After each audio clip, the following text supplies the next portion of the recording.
Good morning. Welcome to the Care Show. Yay, Care Show London. Whoa. So we're here live from the Care Show today. I'm with Alex in the studio at the moment. Alex is going to be doing our live, what are we calling it? Our live from the show.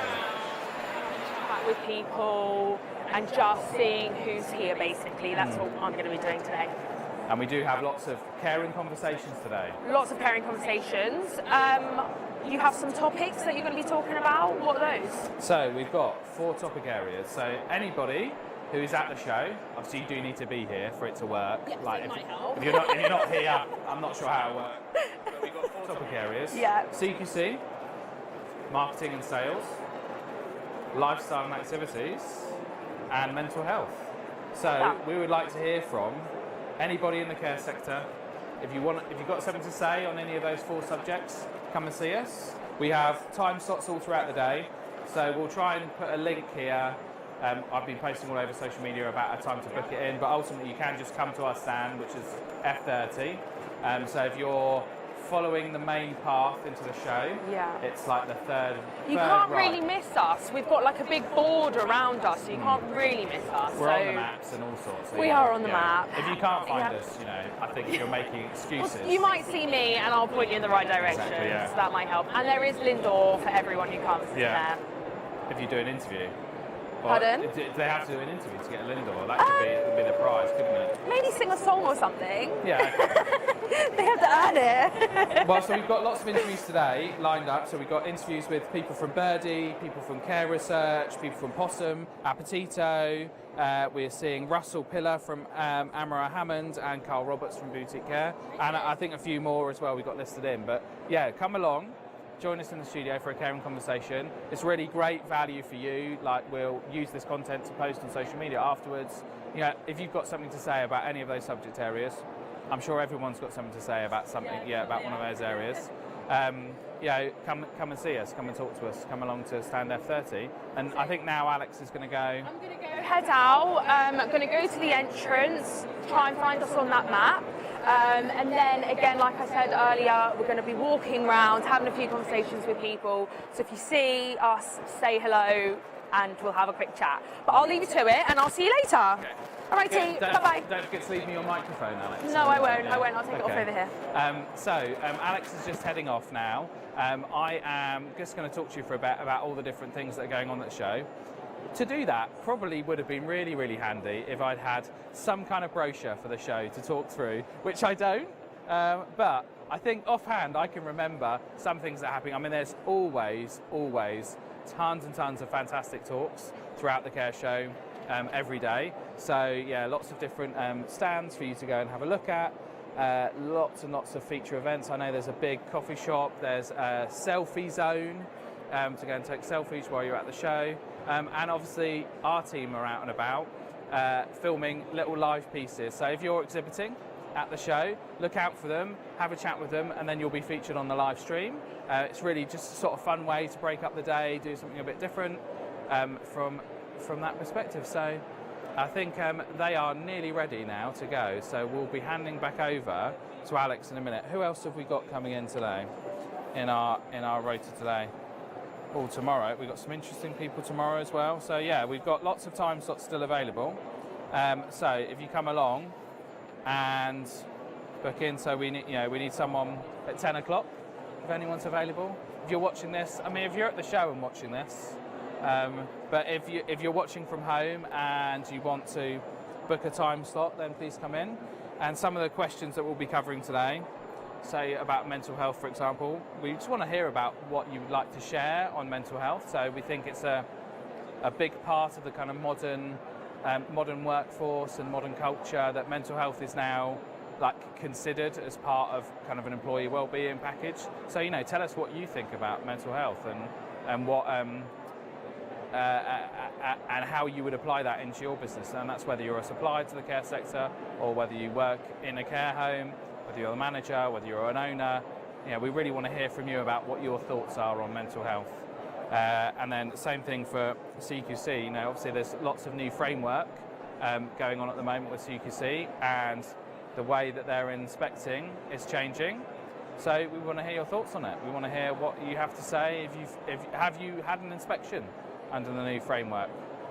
Would you like to share how that was, what that experience was like? And then marketing and sales. So we think that's a really important area.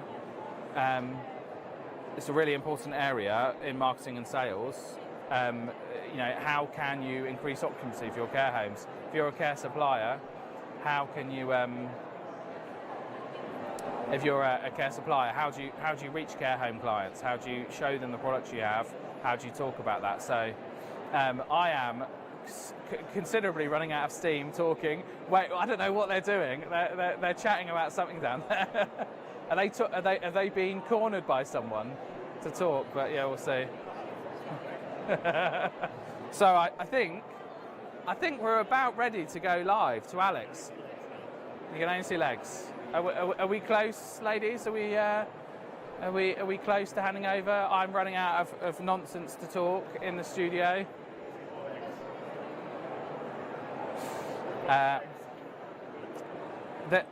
Also, one of our categories is lifestyle and activities. I think they might be. Are they nearly ready? Are they coming? Are they going live? Are they going live? All right, we're going to hand over to Alex any second now.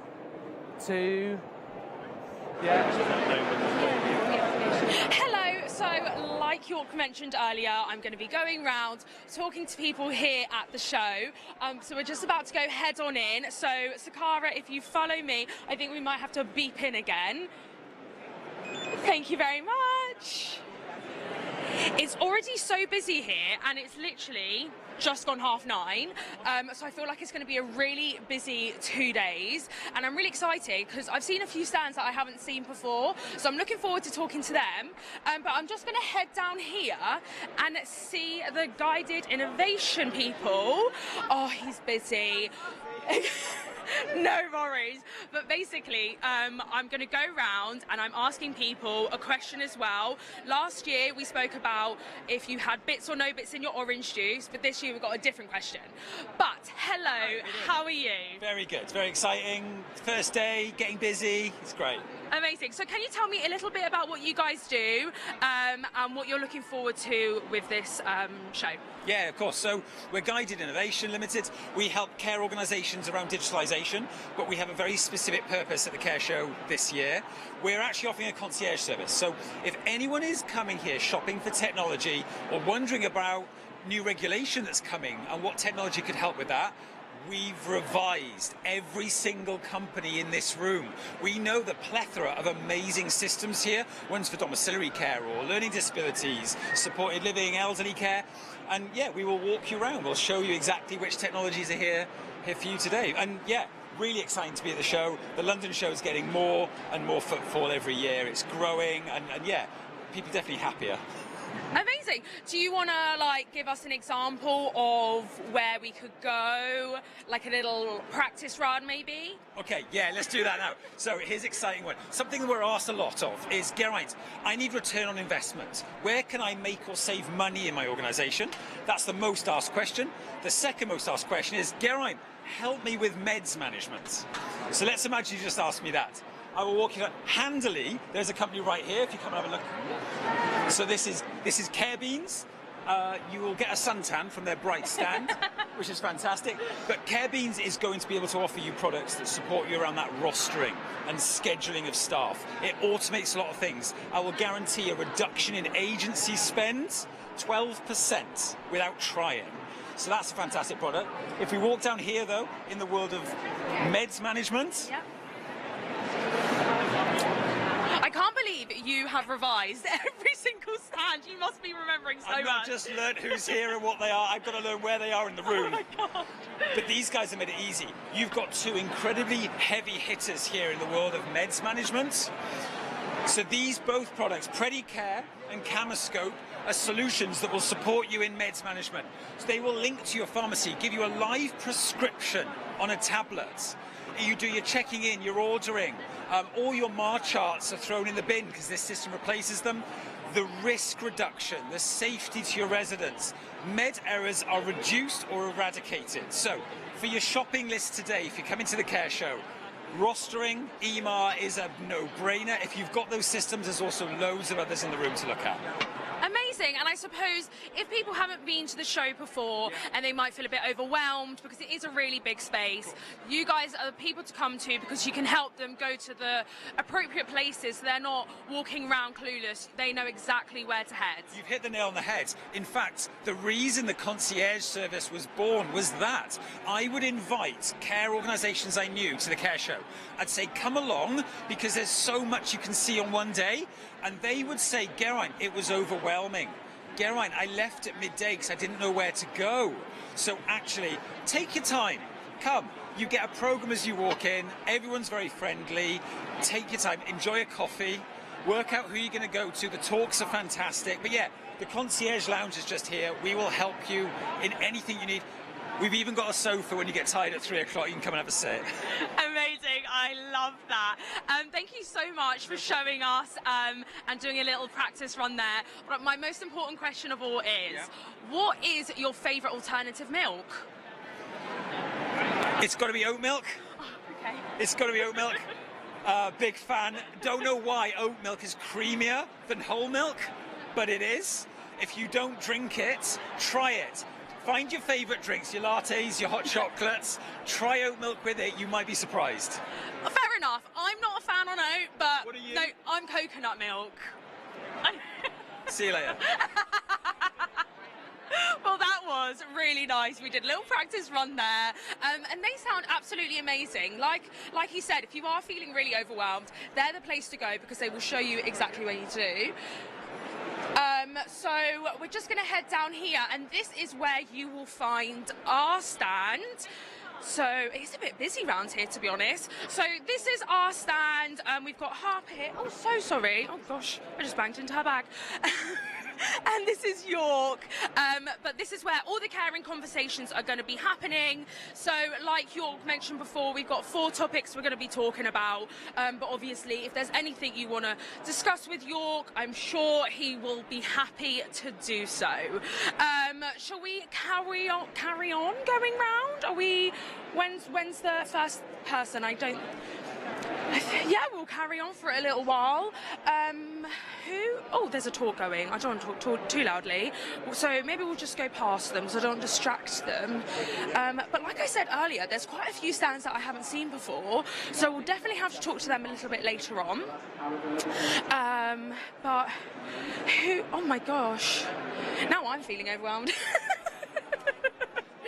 Oh, coffee stand, the most important stand of all. Clinics, therapy. Oh my goodness. Who are these people? Hi! We're doing a live stream of the show, and I was just wondering if you'd be happy to be on our live stream now, and I'll just ask you a couple of questions about what you guys do. No worries, I can see they're busy, so I'll come back later. I think people might need a coffee this morning. Oh my gosh, that's like a little air balloon tent thing. All right, let's go over here. Hello, we're just doing a live stream at the moment, and I was just wondering if one of you would be happy to be on our live stream just to ask you a couple of questions about what you're doing here. It's fine if not, but if you're happy to do so, we can do it now. I'll take that as a yes. Amazing, thank you. So, like I said, we're doing our live stream here at the show. Can you tell me a little bit about yourselves and what you guys do? Yeah, my name's Gary Hopkins. I'm a National Sales Manager for Well. We're a Taiwanese-owned company. We're the UK distributor, focusing mainly on pressure area care, mattresses, hoists, as you can see here, beds. We do a little bit of respiratory products as well in the background, but yeah, we focus sort of on the care market. Amazing. And what are you hoping to get out of these next 2 days? I think a number of things, but first of all, brand awareness, raising awareness of our brand and what we do, and then really to look at trying to develop, I suppose, leads from the show, really, and sort of engaging with care home managers, care facilitators within the care organisation. Amazing, fantastic. And my last question, most important question, what's your favourite alternative milk? I don't have one. You drink dairy. Fair enough. Well, thank you so much for talking to us, and we'll see you later. Thank you. See, it's just so interesting that people do still drink dairy. I think because in our office, none of us drink dairy. I think I forget that people do still drink milk. Oh, well, Harper does drink dairy. But that's one person out of several. So, yes, I do kind of forget people still drink it. Hello, hi. We're doing a live stream at the moment, and I was just wondering if you'd be happy to be on camera just to answer a couple of questions for us. No worries if not. I need to ask you the question. I will ask you the questions. Yeah, perfect. So can you tell me a little bit about yourselves and what you guys do? We are into the recruitment and the relocation services for the healthcare sectors. So we are helping the healthcare sector for hiring the candidate from the overseas as well as from the locally from the UK. Amazing. And what are you hoping to get out of the next 2 days here? The next 2 days, there's a good, expecting like a good footfall of the prospect candidates. Not the candidates, I will say like a delegates, especially from the care home sector. So they will be maybe care home managers or HR managers, right, who's looking for the different services, right, or maybe the different needs, right, which they can get from this one show. Because this one show, right, we saw that this is the one, under the one roof, right, they're getting everything. They want like a digital needs, they want like any other which is related to the healthcare, right, so this is they're doing it. And with Matthew Moore, right, I think we are doing like every single show, so we're getting like a good response, right, because that's the reason we are here every year. Amazing, thank you so much. I'll probably speak to you a bit later. Thank you so much for that. Oh, where are you? There, amazing. Amazing. To be honest, I think our first interview with York is at 10:20, I believe. So I think we might head back to the studio and put something on the screen, or potentially not, and get ready for that interview. Make sure everyone's ready and prepped, which I'm sure they are. But obviously we'll be back later, we'll be having more conversations with people. York will be talking to lots of people today. He's packed out with interviews. So yeah, see you a little bit later on.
Hello, welcome back to the Care and Conversation studio, live from the Care Show, London.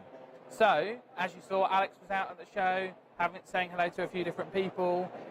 Now, we would like you to get involved in the comments. So, we have a YouTube video. This is live on YouTube. The live stream is available for everyone, anywhere to watch. And we would like to get some comments from you in the YouTube chat. So far, we've had a comment from a man called Jack. So, Jack, why can I hear myself twice?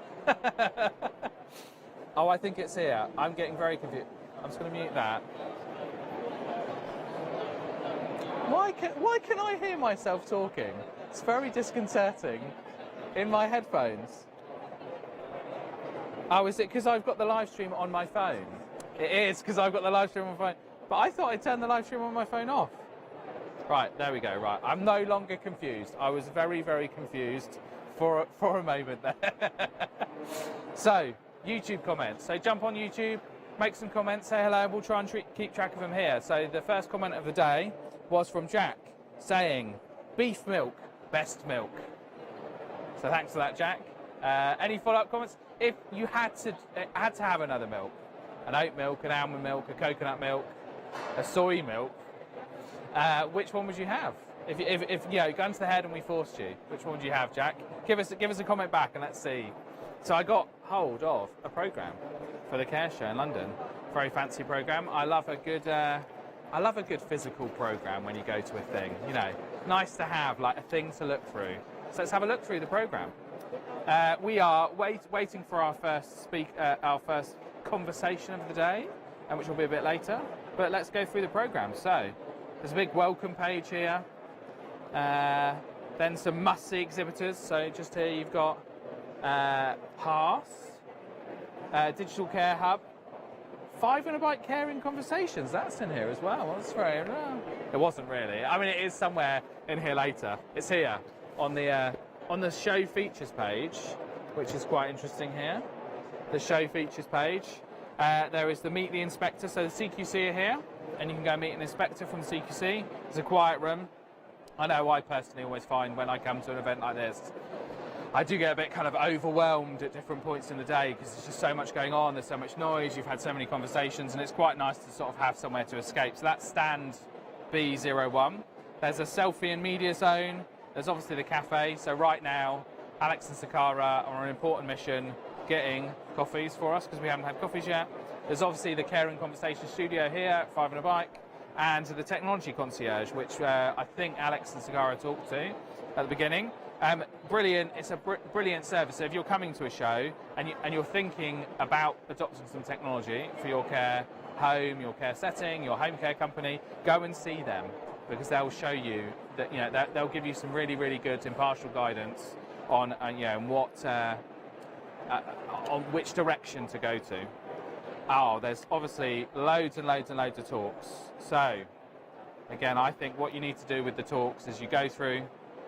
You pick out the ones that you want to do, and then you build your day around the different talks that you're going to do, that you're going to go watch. And then you've got the kind of map of the show. As you can see, 5 and a Bike Caring Conversations just here. So there's the floor plan there. And again, I always think it's quite good when you look through the floor plan of a show, just to kind of highlight some of the stands that you might want to go see. And you know, so you can really sort of plan out your day. Cafe is obviously a vital stop, and then there's the talks from the second day, and then there's a list of exhibitors. I'd be really fascinated to hear, as someone, so we go to a lot of shows as exhibitors, as someone who's a visitor to a show, what do you like to do? You know, what's your kind of process? How do you do it? How do you go around? Come and have a caring conversation with us about it. Jack's replied, probably almond if I had to pick one. Big news there, big news from Jack. So there's a big list of exhibitors here. Lots of interesting companies to go and have a look around. Well, there's quite a few, isn't there? And then thank you to the partners of the show, all featured there. So that is the Care Show London. I hope that you're having a lovely day so far. I guess if you're watching this, you are probably not here. because it would be a bit weird if you were here watching this. Hopefully this helps you sort of feel connected with the show, maybe encourages you to come along tomorrow. So far, it seems very busy, lots of very interesting stuff. So yeah, keep in touch, make some comments on the YouTube videos, and we'll be back in a little while with our first caring conversation. So thank you.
am really enjoying the show so far. We've just spoken to a few people, making sure they're happy for us to go over to them later, so you'll see them a little bit later on.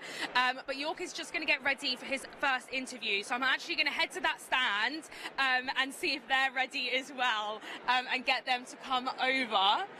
But I actually think this is really busy. I definitely think this was busier than last year, to be honest with you. So it's really, really good. My God, you can tell it's busy because you're having to like squeeze through everyone.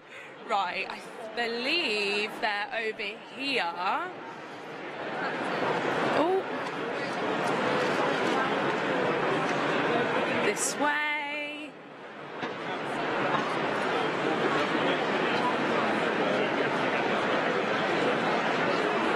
Am I being completely blind?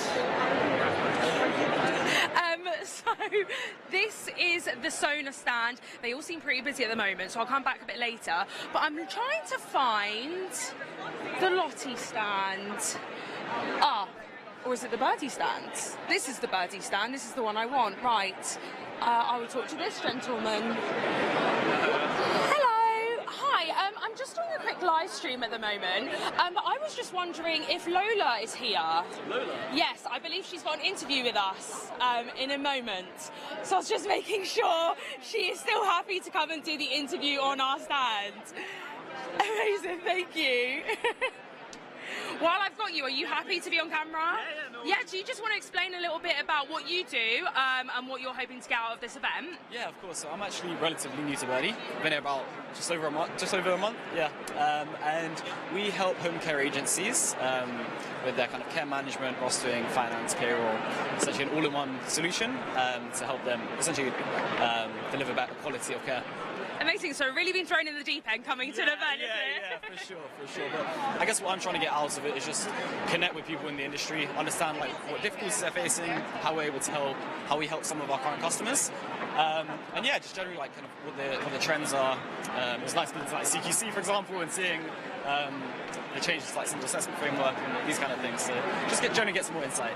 Definitely, and I think at an event as well, you get a lot of connections, like you said. So coming to events is really, really good to get those connections. Yeah, what are you trying to get out of it today? So we are Five on a Bike. We're a video production company, and we're doing a live stream, as you can see now. And on our stand, we are doing caring conversations. So we're talking to everyone, not people who have stands, literally anyone who's at the show, about conversations that are caring. We've got a couple of topics that we're talking about, and that's mainly what we're trying to get out of these next 2 days, is just to get people talking about certain things, and again, communicate with each other and network, basically. So that's what we do. That's wonderful. What was the most interesting conversation that you've had, or one that left like a bit of an impression on you?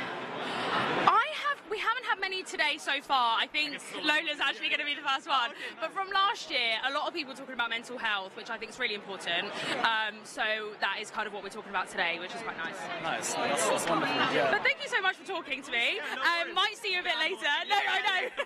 But might see you a bit later. Thank you so much. Perfect. Thank you. Did we see Lola? Has Lola gone to the stand? Oh, perfect. So the lady from Birdie is going to go over to the stand now and have a discussion with York. I'm just going to squeeze through here, have a discussion with York. They'll all get mic'd up and everything like that. Shall we talk to these people here? I think we know these people.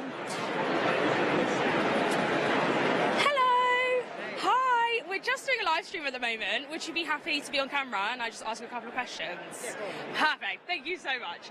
So, would you be able to tell me about what you do and what you're trying to get out of these next 2 days? Yeah, so look, I work here at PainCheck. I head up a technology company here, and we address the fact that pain is difficult. It's difficult to manage, it's difficult to assess, but even more so for people who struggle to communicate their pain, such as people living with dementia and learning disabilities. So what we've actually developed is a pain assessment tool that uses AI technology, and it uses a camera and a device to identify facial expressions that indicate pain.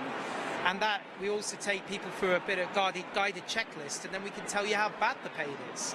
So the good thing about this is we're having an impact on, I guess, falls, distress, and other challenges that we get when people are in pain. So what we want to get out of this really is we're championing pain for the sector.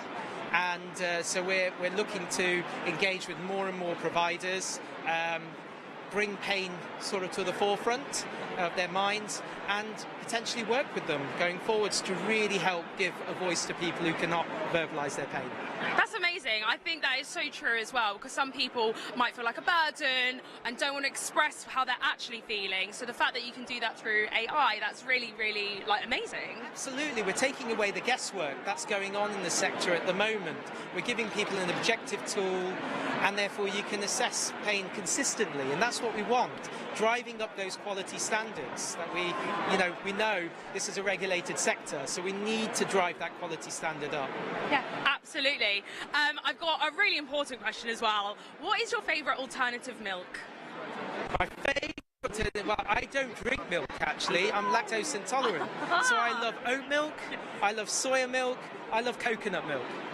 Mine's coconut. I love coconut. I chose one out of the three of the oat milk. I love an oat milk latte. We've had another oat milk today. I'm not a fan of oat milk, but You've got to try it. It's an acquired taste. Maybe I just need a couple of them to like it then. Absolutely. Thank you so much, and we'll probably see you later. Yeah. Thank you. Loads of people like oat milk. So interesting, isn't it? People's taste buds. Everyone's so different. We'll have to go and make sure if Lola is there ready on the stand, and then I can hand you back over to York. So squeeze through here. My goodness. No, I don't think she's here yet. So we'll just carry on having a. I don't know what we saw her, and I'm not too sure where she's gone. We'll just stand and have a little bit of a chat. We'll go and talk to some people. Hello. We're doing a live stream. Would you be happy to be on camera and ask you a couple of questions? Okay, perfect. Lovely. So would you be able to tell me what you do and what you want to try and get out of these next 2 days? What do we do? So we represent the Open University, and we're here to mainly help people with some choices around doing a degree. So come to the Open University, you can train and do all sorts of health and social care type modules.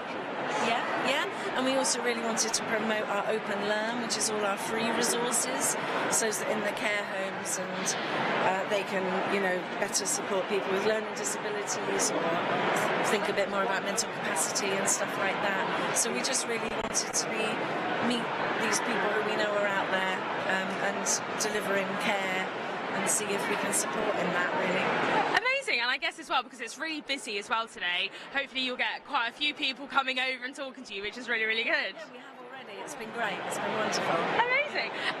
And quick question, what is your favourite alternative milk? Oh, yeah, I'm not a fan in general. I like milk. My favourite alternative milk is milk. It's cow's milk, yeah.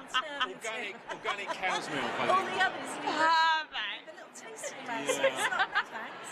That is a perfect answer. Thank you so much, and we'll see you later. Thank you.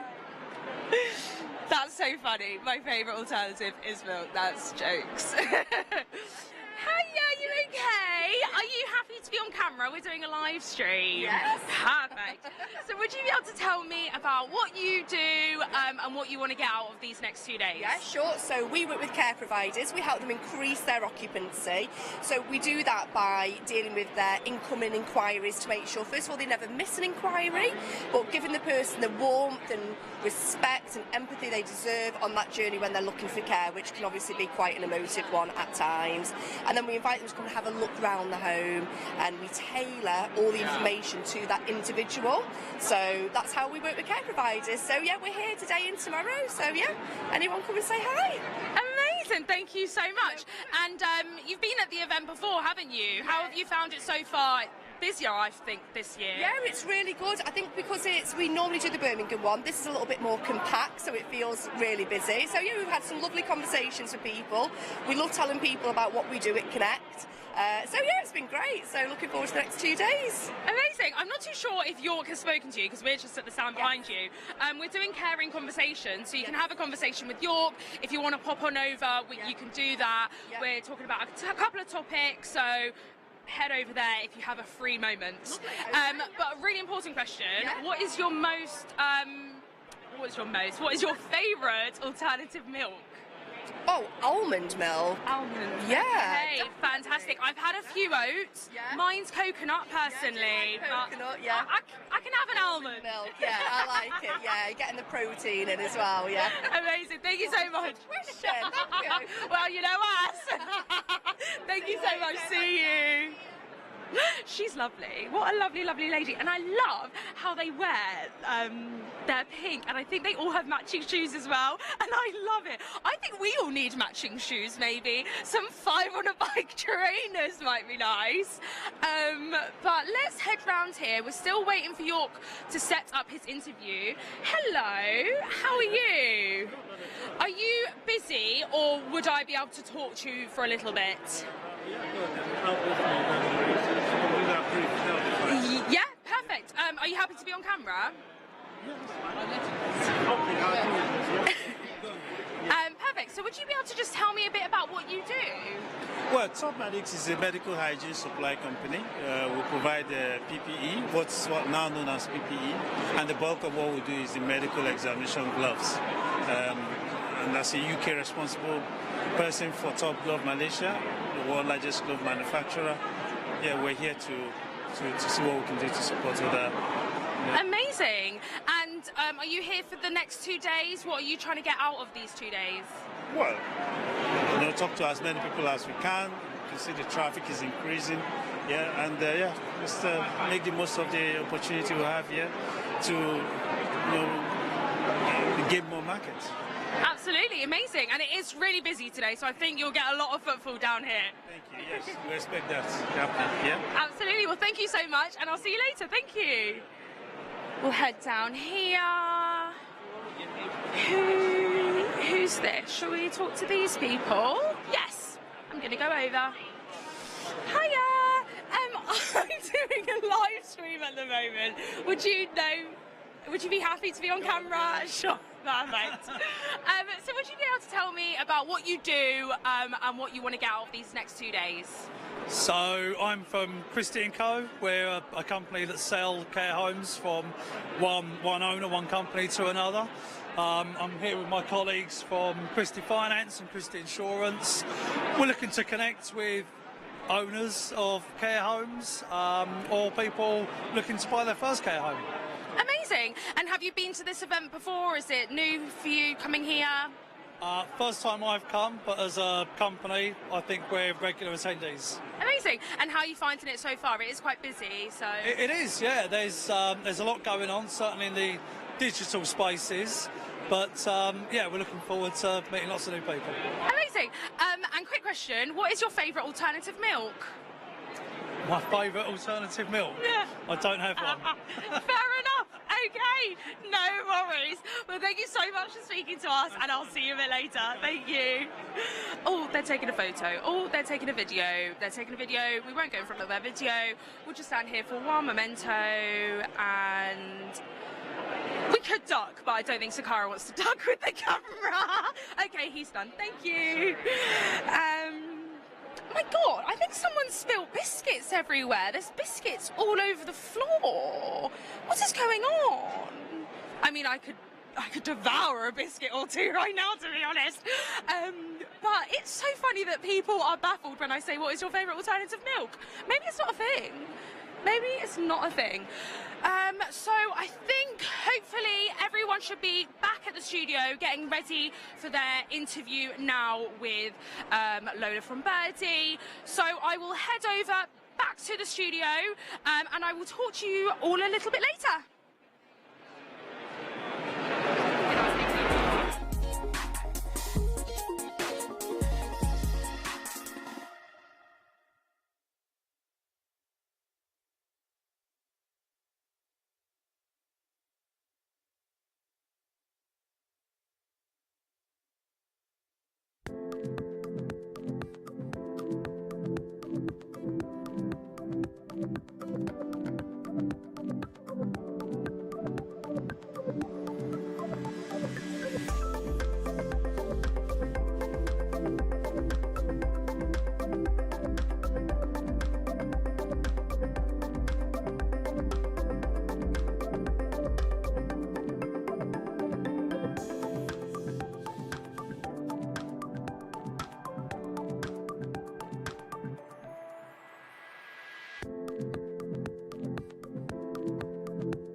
Hello, welcome back to the Caring Conversation studio, live from the Care Show London.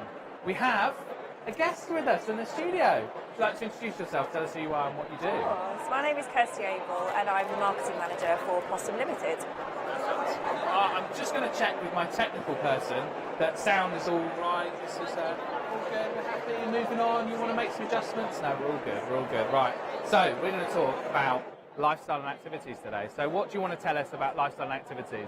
Yes, I think for the ethos of Possum is to really support and enable and enhance people's lives. So what we try and do is supply a range of products to do that effectively. So our products enable carers, users of equipment, technology, to basically live a more independent and safer life. We provide some really, really innovative products that can help people who, let's say for example, who come out of hospital, they've maybe gone in before a long lie. That's had a massive impact on their health, their well-being. So the aim of the hospital is to provide a safe discharge. What we can do is really provide products and suggest things and work with that person to look at a solution and try and promote their independence. So a lot of the time you'll get people coming out of hospital who need a care package, maybe to support with medication, because their medication has increased, it's a new thing, they might have a bit of a cognitive impairment, and it's a lot to deal with. So the care package is going in to support and prompt with that, really. People don't really realise the massive impact going into hospital for even a short period of time for someone who's a bit older and then coming out and trying to live independently again. You know, I saw that happen, personal experience with that with my family. Yeah, and it's really, really difficult for that person. So say for example, I've been in hospital for 6 weeks and I'm discharged to assess, so maybe I've got a nice little package of home care that comes with it. What are some good things that either that home care company can do or that you can provide that can help people, I guess, get back on their feet and get back to some sense of normality? I don't, when maybe if you're 88 and you've had a fall and you've lost your confidence a bit. Yeah, talk to me about something that might help that person. So one of the things we do is a pill dispenser. So we supply a pill dispenser that actually automatically goes off, it provides an alarm, and it moves around in a carousel. So it's a lockable device, and what that does is it provides the correct dose at the correct time. So that really does promote and support people. It also gives peace of mind to carers and families. So if you're worrying maybe, mom or dad maybe they've missed a couple of doses, this will then ensure that an alarm goes off, the correct dose is there, and it really does support that with the medication management. Again, if you get your medication right, then a lot of those existing problems will start to become managed, and it's a lot more it's a better outcome for everyone. So long gone are the days of the old school Monday, Tuesday, Gossip Wednesday, box, Thursday gossip box. I mean, sometimes they work for people, and I think what we always try and do is look at, local authorities that we supply a lot of our tech to, they look at the least restrictive option, and that's a really important thing to focus on at the point of assessment. So it's looking at that person, that individual, and how they respond to tech as well, and ensure that it's not too off-putting, it's not too scary. Another really amazing piece of equipment is we provide quite an intelligent fall detector that's worn on the wrist. So we were using an example earlier about a long lie following a fall. They have technology inside them, so if somebody is to fall to the floor, the impact of the fall automatically sends an alert through to a monitoring centre via a care phone, and they can let the family members or emergency service know depending on the outcome. And again, they do save lives and also prevent that potential long lie and hospital admission, and also alleviate a lot of care and stress, which is a massive thing as well. I guess with those falls at home as well, when you say someone's got a pendant to wear, you have to rely on them to A, remember to do it, B, to then want to do it, whereas actually a wristband might be a bit less, it might be something that someone's more used to wearing as well, actually, for a lot of people. Like a bracelet would be something that they would commonly be used to wearing. So that's a good way. Is there any other sort, I guess, we sort of covered off some things there to do with kind of helping people get to a better condition. What about kind of like when they're then on their way to a better place? Is there any ideas you've got to share around that? Absolutely. So we're seeing a big rise in provision of GPS tracking. I think 10 years ago there was a bit of I'm not sure about that, it's quite invasive, but I think now studies have shown that it really does save lives and it does alleviate a lot of the pressure from the emergency services. So what Possum provides as a UK supplier, we're the only UK supplier to provide a GPS tracking solution within the insole of a shoe. Really discreet, and it means that somebody hasn't got to remember to take something with them. Obviously, they need to remember to put their shoes on. Again, working with that person-centred approach at the point of assessment. But it's a really lovely, discreet way to ensure that if somebody is potentially at risk, somebody can either log on the app, or we can set it, again, looking at that least restrictive option where you've potentially got somebody that they're actually fine, but maybe once every couple of months they might go into an area that's deemed unsafe. So then it would ping a notification and ensure that somebody's aware they can go and support that person. And it's the least restrictive option. It's still allowing them to kind of get back to their daily routine and access the community. Is that technology kind of smart in a way that it will learn people's patterns and then say, I don't know, for example, every Sunday they go to church. They do it Sunday, and then actually one Sunday they don't go, they go to the local fish and chip shop. But is it smart enough to pick up on that?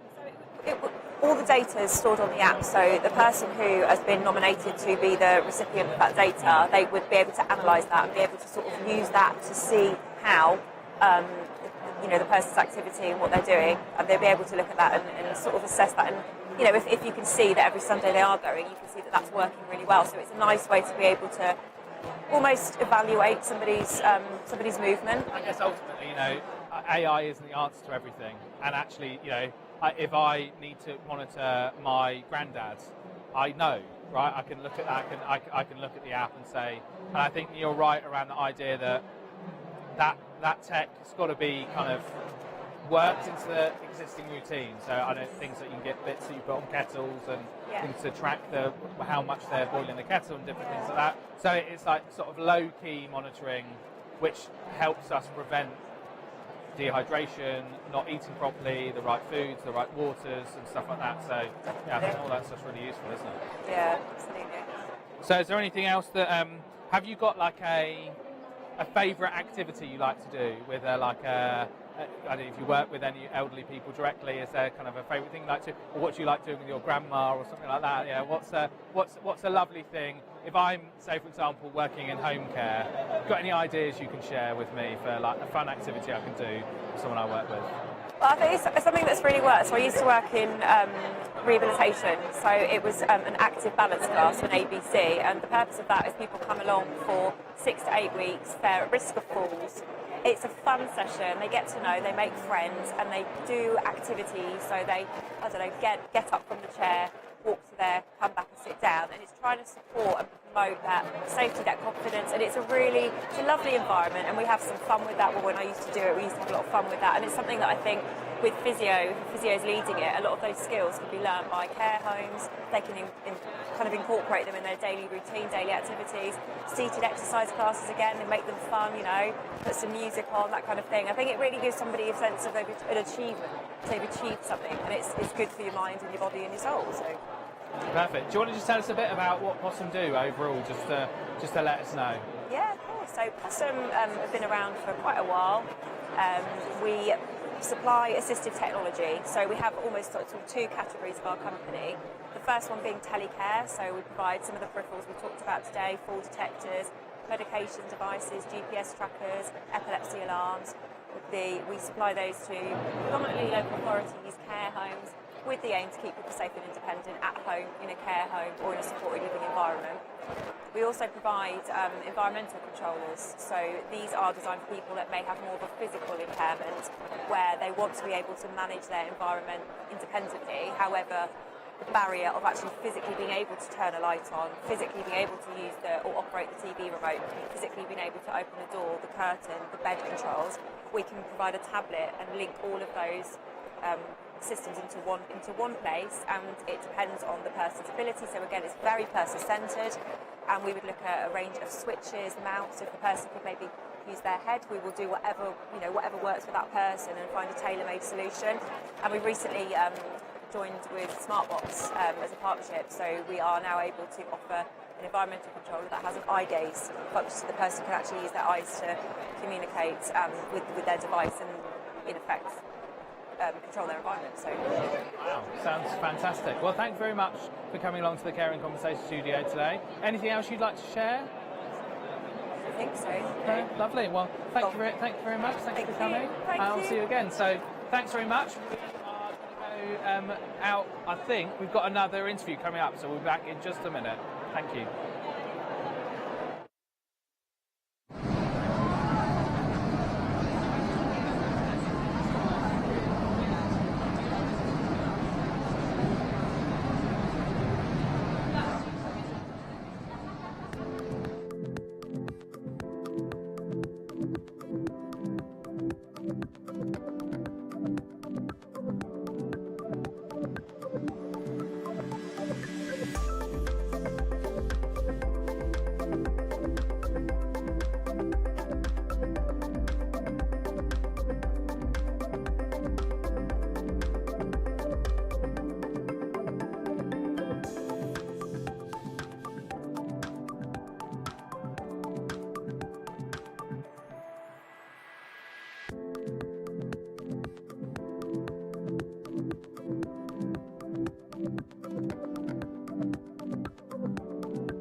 Hello, welcome back to the Care and Conversation studio, live from the Care Show at London.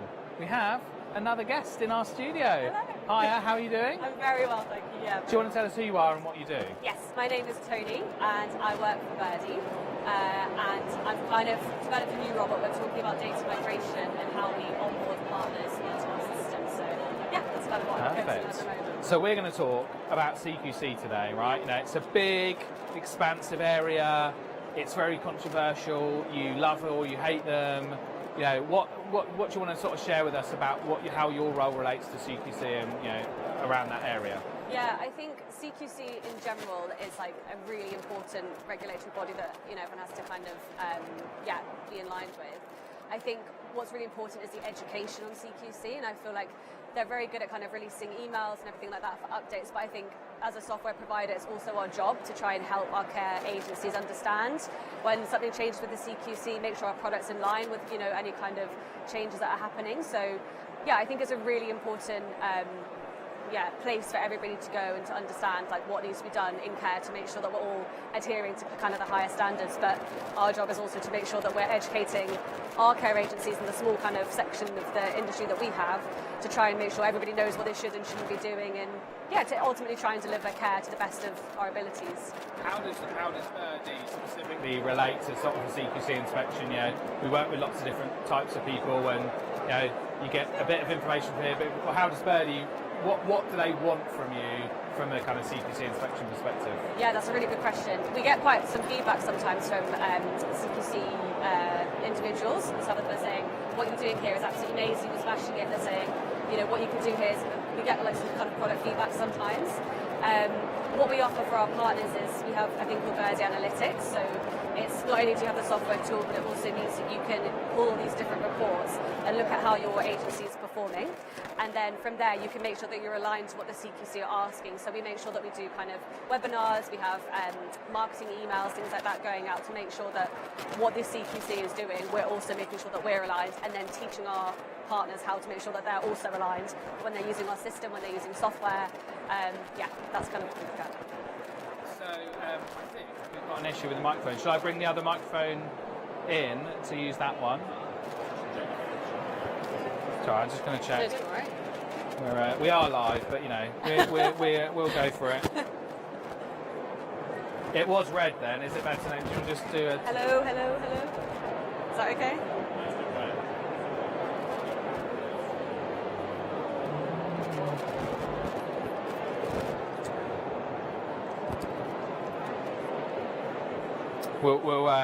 We'll just cut it out and it'll be like it never happened. But that's plugged in properly. Hello. Still getting crackling on it. Should we change the microphone then? Is it?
And then go around the same spot.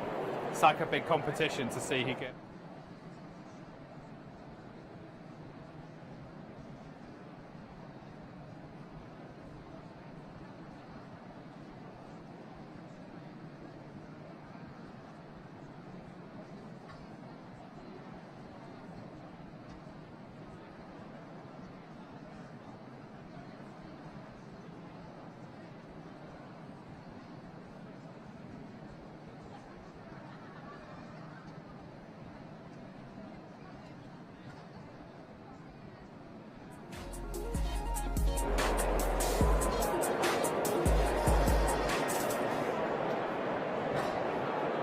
Hello, welcome back to the Caring Conversation Studio, live at the Care Show. We had a little technical hiccup. We're back, so we're going to carry on. If you can remember, I don't remember where we are, so I'm just going to ask you a question and hope that picks up where we were at some point. I think, what I think I'd like to understand is, like, if I'm a organisation that uses your service, CQC come to me and say, we want this piece of information. You talked about your analytics tool that helps kind of people to get. Is there, you've got some examples you can articulate of like what type of evidence that would look like? Yeah, good question.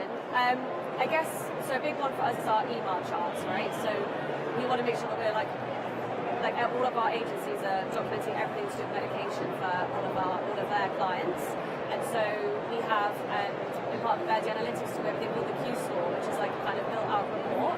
And within that section, there's a medication section. And so if I'm a care agency, rather than going through my 200 clients kind of email charts, so in case the CQC come around, I need to make sure that I've got all those documented. The Q score will then show you anybody that's kind of missing certain data points. So out of those 200, it might be suddenly 15 that have got missing data points. I go, oh great, and it's cut down my time by 100-fold, and it means I just go through those 15 and make sure that those are up to date, and then refresh the Q score. So using that kind of tooling to make sure that if the CQC was to come around, I've got evidence of everything that I've done, making sure that all of my system and software is up to date. It's just really important to be able to cut down time for our partners as much as possible, because ultimately you want them to be providing care. Are you still finding there's people in the market that don't have digital planning systems at the moment? So you talked about medication planning there. Yeah, it's a big part of it. I can't imagine that there's many, but I guess there is still some people that aren't. I mean, I've heard of care homes that are still doing, say, like staff rotas on like bits of paper. And I'm like, sorry, what? Like, sorry, what? Doesn't make sense. It's definitely the care industry, whether it's care agencies, care home, like it has to be disrupted by tech. And I think we've seen a change. I've been at Verdi for 2 years, and I've already seen a huge change in what everybody's kind of, the game of software is like really being stepped up. And I think it's important that if you're Joe Blogs on the street and you've got an iPhone, why are we not giving that kind of technology to the care industry? It's really important that these carers are not looking at paper, are not trying to find out where they should be going. They've got everything in one place on an app, and they go, great, okay, I've got this visit, this visit, this visit, I know exactly what I'm doing, I'm paperless. I think enabling them to cut down time that would otherwise be spent on paper or manual systems is super, super important. Is there any kind of like key data points that you're seeing that your clients are reporting back to you that CQC really like? I really like to know your absent rate, or so, I don't know. Is there a piece of data that gets talked about regularly over and over again by your clients or by your team that people really use and seems to be a really valuable piece of information? Definitely. I think our care management side of Verdi, it was the first product that we developed, so it's been around for the longest. We've been going for 7 years now, 7-ish years. And the care management, like the fact that we've got like the NHS database, so if you're looking for a medication, maybe you're not, English isn't your first language, you could start typing and our system will tell you all of the different medications with the dosages that it might come up with, so you're not doing kind of mistypes. Medication is such an important part of care. If you get that wrong, you could lead to a client death or anything, horrendous stuff. So making sure that the medication is like top tier level, I think the CQC really like to see that from a provider. And is that like kind of like the error rate, or is that just that? Because I guess that's a negative measure, right? It's probably in most cases 99.7% correct. But is that an error rate a thing, or is it more of a just globally to see that there's a system in place which allows people to do it and minimise the risk when they do it? Yeah, I think it's all about minimising risk as much as possible. I mean, getting rid of any risk is like ultimately the goal, and I think that's something that every software provider is working towards. It's all about the kind of nuances that different care agencies use as well, but I think minimising risk to like the nth degree is as close as you can get to perfect, really. So yeah, we should be 100% compliant with the CQC, what they rule out in terms of medication and things like that, definitely. Cool. Do you want to tell me a bit about kind of what Birdie actually does? You know, just, who it's for? Yeah, so Birdie is predominantly for domiciliary care. So we've got a focus on keeping the ageing population out of hospitals, out of care homes and into their own home to enable them to have care at home. So we've built a software. It does care management, finance, rostering, and then we have the analytics tool as well. There's an app for the carers, so they know exactly what they're doing and when. And there's also a family and friends app, so they can see, you know, if they go on holiday, they can see, oh, I know that mum and dad are okay because they've had their breakfast, they've had their medication, I can track that from the app for themselves. So we're trying to encapsulate a lot into one system. Are you seeing lots of family members using the app? Is it popular? The feedback from the carers and from the family is astronomical. A lot of the people that work at Birdie have got a personal story as to why they want to be part of the change in the care industry. And when I had to care for my grandma for a few weeks and I was writing a Word document and documenting, and I was thinking, Birdie didn't exist at that point, but I was thinking, why is there not a system that I can use, I can hand over to my mum or to the carers, that I know there's a continuation of everything that I've done in the care that's happened. So to see that happening now at Birdie, to be able to check in, I think it's incredible. It's really, really cool. Slightly off topic, what was your favourite thing to do when you were looking after your grandma? What was her favourite activity? What's your favourite thing? So I'm thinking about specifically like home carers. Yeah, they go and see people lots of times. What's something fun, interesting, that was engaging for your grandma? My grandma loved to do her coffee mornings with her friends, so I'd like to help her walk down to her little cafe. Everybody knew who she was, and she'd have like coffee mornings with her friends and just get to catch up. I think having that social time is really important as well. So being able to live independently, but also be able to go see people that they want to see, which, you know, you wouldn't necessarily get in a care home kind of system. So yeah, I think having that kind of independence for her was really important. Yeah, lovely. Okay, well, thank you very much. Is there anything else you want to cover? Any other points you want to get out? I guess, yeah, just to talk about Flock very quickly. So what we've kind of created at Flock as part of the marketing team is basically a social media for everybody that works in the care industry. It's not just for domiciliary care. It's a forum where everybody can kind of get together and ask questions. So you've got a CQC inspection coming up, you want to ask a question, you've got other care agencies that will help you through it. Perhaps you're just starting out and you want to start up your own agency. Join Flock and then you can have your questions answered by people in the community.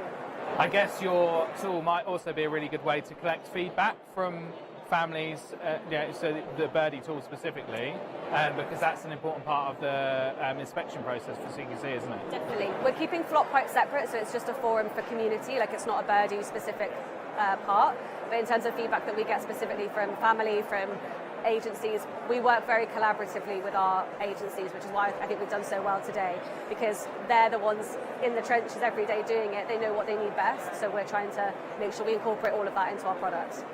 I've been on Flock, and I know there's a section about CQC, and if you've got there's a load of people on there. I think you're up to sort of 600 or 700 members now who will contribute if you say, I've got this specific issue, and it's in a bit more of a controlled, safe way. I think I always, I'm a member of a few different Facebook groups, and I always feel a bit uncomfortable because you kind of don't know who's in it and stuff like that. And I think actually this is hopefully a bit more of a safe space. Yeah. Kind of like coming to one of these care shows, but online, which is so nice. It's like we come here, we chat to everybody, we have a great time, and it's kind of a continuation of that, but in a kind of social media platform, which is cool. Awesome. Well, thank you very much for coming. Thank you. Yeah. I will.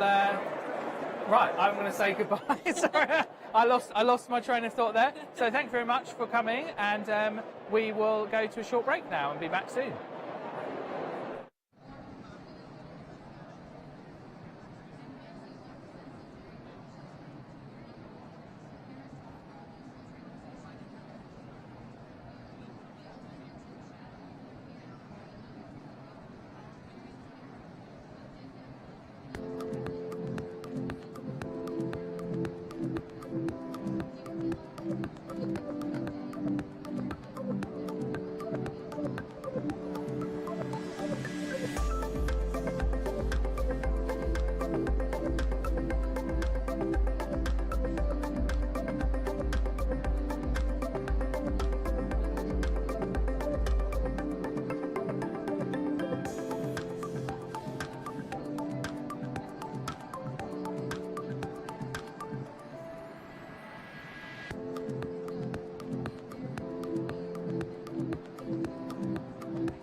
Hello, welcome back to the Caring Conversation studio, live at the Care Show London. Alex. Yes. What is your favourite type of alternative milk? Mine's definitely coconut. Yeah. But I do have... You're a monster. I have categories. Yeah. So out of everything, I like lactose free. Yeah. And then it would be coconut. Yeah. So so category. Sorry, carry on. Okay, so then it would be coconut. Then probably almond, oat, soya. Okay.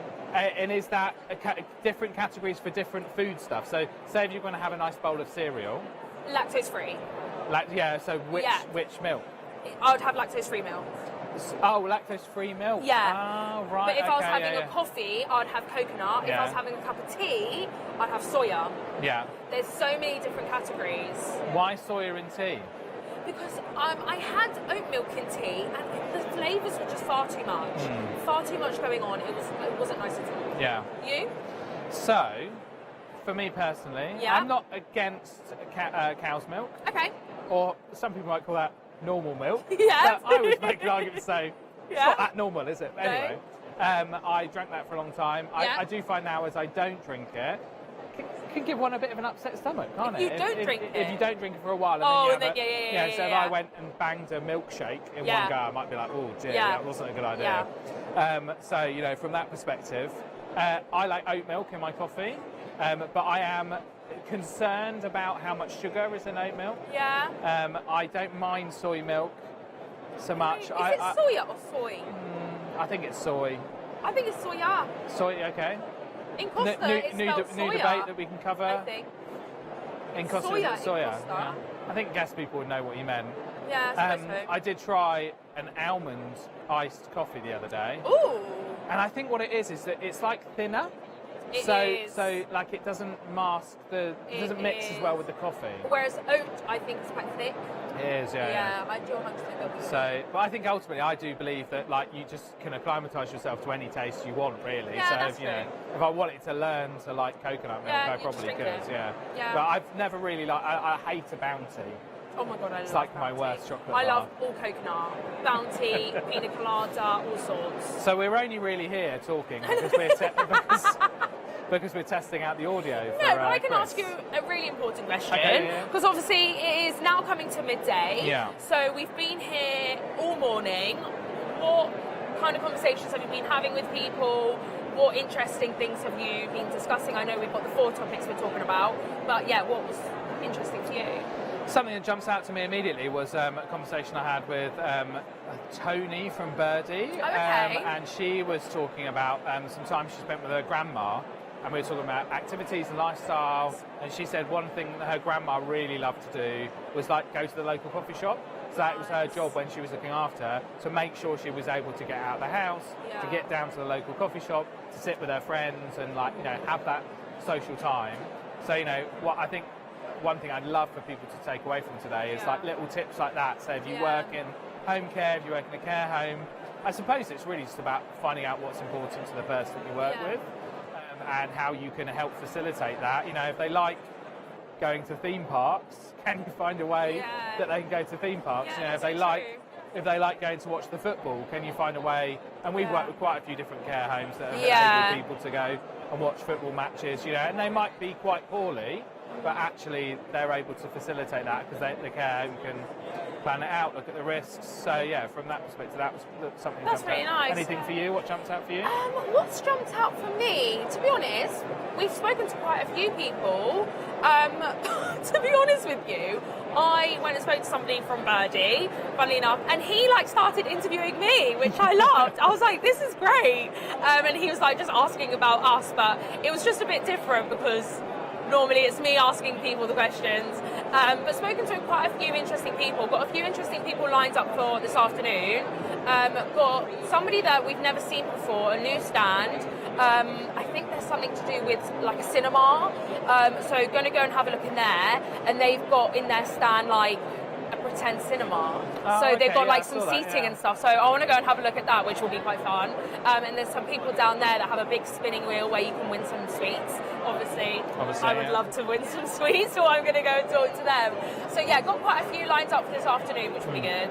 But yeah, been speaking to quite a few people, which is quite nice. Well, our next interviewee is here. Oh, perfect. So I think So shall we wrap it up? we'll say bye-bye. And Bye-bye. I guess you want to like go out, do a last little bit to close out for lunch after this interview? Or actually, you could just go and have your lunch now, actually. Shall we just go and have our lunch you now? and Sagara then? go and have your lunch now. Perfect. I'll do this interview with Louie. Lovely. I'll And tell then- you all about my burrito Okay. later then. All right, see you later. Bye-bye. Okay, well, thank you. We'll be back in just a minute to speak to Louie from Care Research.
Hello, welcome back to the Care in Conversation studio, live at the Care Show in London. We're here with Louie. Hi, Louie. Hi, good to see you. Hi, good to be here again. Lovely to have a chat. Fab, thank you. Well, we're going to talk about CQC today. Yeah. So you just want to tell us who you are and what you do, Louie? Yeah, so my name is Louie. I'm the Director of Care Research. And over the last 6 to 8 months, a big piece of work we're doing is training services to understand the new CQC framework. We also do a lot of work around feedback, so surveys to residents, family, staff and partners, which is a big part of the new framework. And we're also doing some work around helping staff become confident to speak with CQC. There's lots of emphasis on care staff having phone calls with CQC. So those are the three main things that we do. Training on the framework, surveys, and developing staff to be confident to speak with CQC. So obviously there's been a whole load of changes from the CQC recently. You know, people didn't like it before. People don't like it now, some people do. Yeah. You know, what's going on? Give me an update. What's The people happening? don't like it thing is human nature. Yeah. You know, no one liked their head teacher, and then you hit your 40s and you go, oh, actually, my head teacher was quite nice. Now, I'm not saying that's the case with CQC, but no one likes being observed. No one likes authority or power that's over them. That's tricky. There's a certain subset of people who do like this. Yeah, there is. Yeah, we won't go into that. Yeah, but it's five on a bike can go in many directions. We won't go in that one. No, sorry. Sorry, no. We only took 1 minute for us to go down that, didn't it? That is what happened. Completely off topic. Right, let's get back to it. CQC, what I would say, the challenge with CQC is that it's a huge shift. And I think what services feel frustrated about is that CQC, bless them, haven't done a great job of communicating. They've been drip feeding information, there have been changes, and I think what people have really struggled with is getting onto the solid ground of like, okay, what is actually going to happen? When is it going to happen? What do I do about it? I think that's been the gap that we've been trying to plug. Just help services understand the new framework, understand what's happening, and understand how to move with it. So I think there are lots of great positive changes, and actually when we do our training, a lot of services go, actually, I'm quite excited about the new framework. The problem, bless them, is that the comms hasn't been very strong, and that's been where a lot of the heartache has come from. People just don't know what's happening next and what to do next. And I guess with a huge change like that, you would imagine there's a huge new influx of resources, but there hasn't been for them, has there? No, and from what CQC have said themselves, that's almost been on purpose, because it's all our fault. I talk about us as the care sector. We all moaned and moaned and moaned. Like, oh, CQC, it's just a tick box exercise. Oh, CQC are giving us too many things. They had 350 Chloe problems. So what CQC have done, they've kind of gone, right, okay, here's the quality statements, here's the evidence categories, you work out what it means for your service. And there's something very empowering about that. There's also something very scary, because you don't have that massive checklist. Some people love a checklist. It enables them to do what they want to do and know that they're in the parameters. Really, CQC have been the checklist, and I think that's what people have been quite nervous about. There hasn't been a huge influx of, if you run a residential service, this is how you do each thing. They've really stepped back. I guess they've never been like that specifically, have they? I mean, I guess lots of government, like those bodies, and they like to offer a framework rather than specific, you know, do this thing equals good, do this thing. They like to say, this is what we feel is the outline of that. But if you look at the old Chloe prompts, it really was that. You know, there were 350 of them, and it really was blow by blow, do this, do this, do this. The new framework, you've got these quality statements, which literally are 34 sentences. They're 1 to 2 sentences each. And suddenly you've gone from, let's take something like SAFE. SAFE used to be 20 pages of Chloe prompts. SAFE is now about 11 sentences across the 8 quality statements. You can get all of it on one slide on a PowerPoint, and that is something I think people are going, oh, that feels vulnerable. Because that underneath the framework, those are still the same. The regulations are the same. Well led. Yeah, safe, effective, caring, responsive, and well led. The best way to remember it. He knows his stuff. The best way to remember it, unfortunately, is SCREW. Safe, caring, responsive, effective, well led. Okay.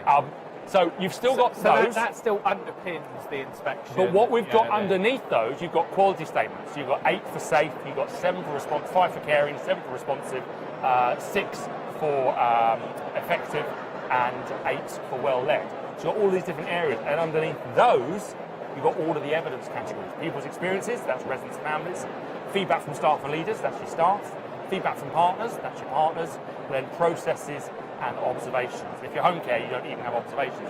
So there's a lot of extra stuff coming under safe, effective, caring, responsive, well led. But you don't have the granular detail. So they've sort of slimmed it down, but widened it out all at the same time. So they've gone, instead of going safe is these dot things to do, they've gone safe are these broad areas, and evidence is good luck. And I think it's valuable. So if I'm like a care home, and I had my last inspection in 2019, and I got a good. What should I be doing? Should I change anything? Should I do anything? The first thing you need to do is you need to get your head around the quality statements, because CQC aren't going to assess you in their entirety. They're going to pick a set of quality statements. First of all, you need to get your head around the 5 priority quality statements. You can see those on the website. Those are the 5 quality statements that will definitely be assessed.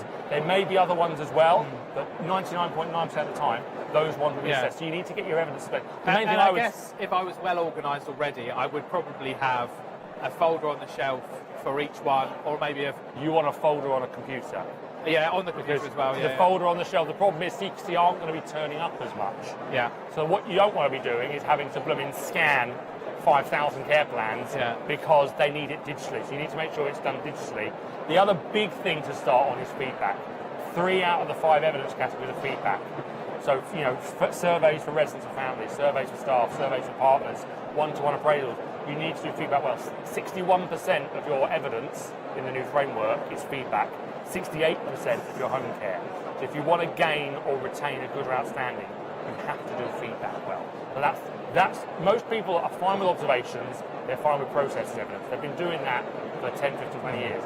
It's the feedback evidence that a lot of services have to switch and go, I need to work So on I guess that. to summarise that idea, if I'm in that specific situation, I should sit down, get a cup of tea, lock the door, 5 or 6 hours, go through all the quality statements, get my head around them all, and then go on a feedback mission. Totally. That, Or lock yourself in your room for 2 minutes, ping me an email, and we'll do all of that for you. So obviously our training day helps whole teams get the framework, go, okay, I know what's going on.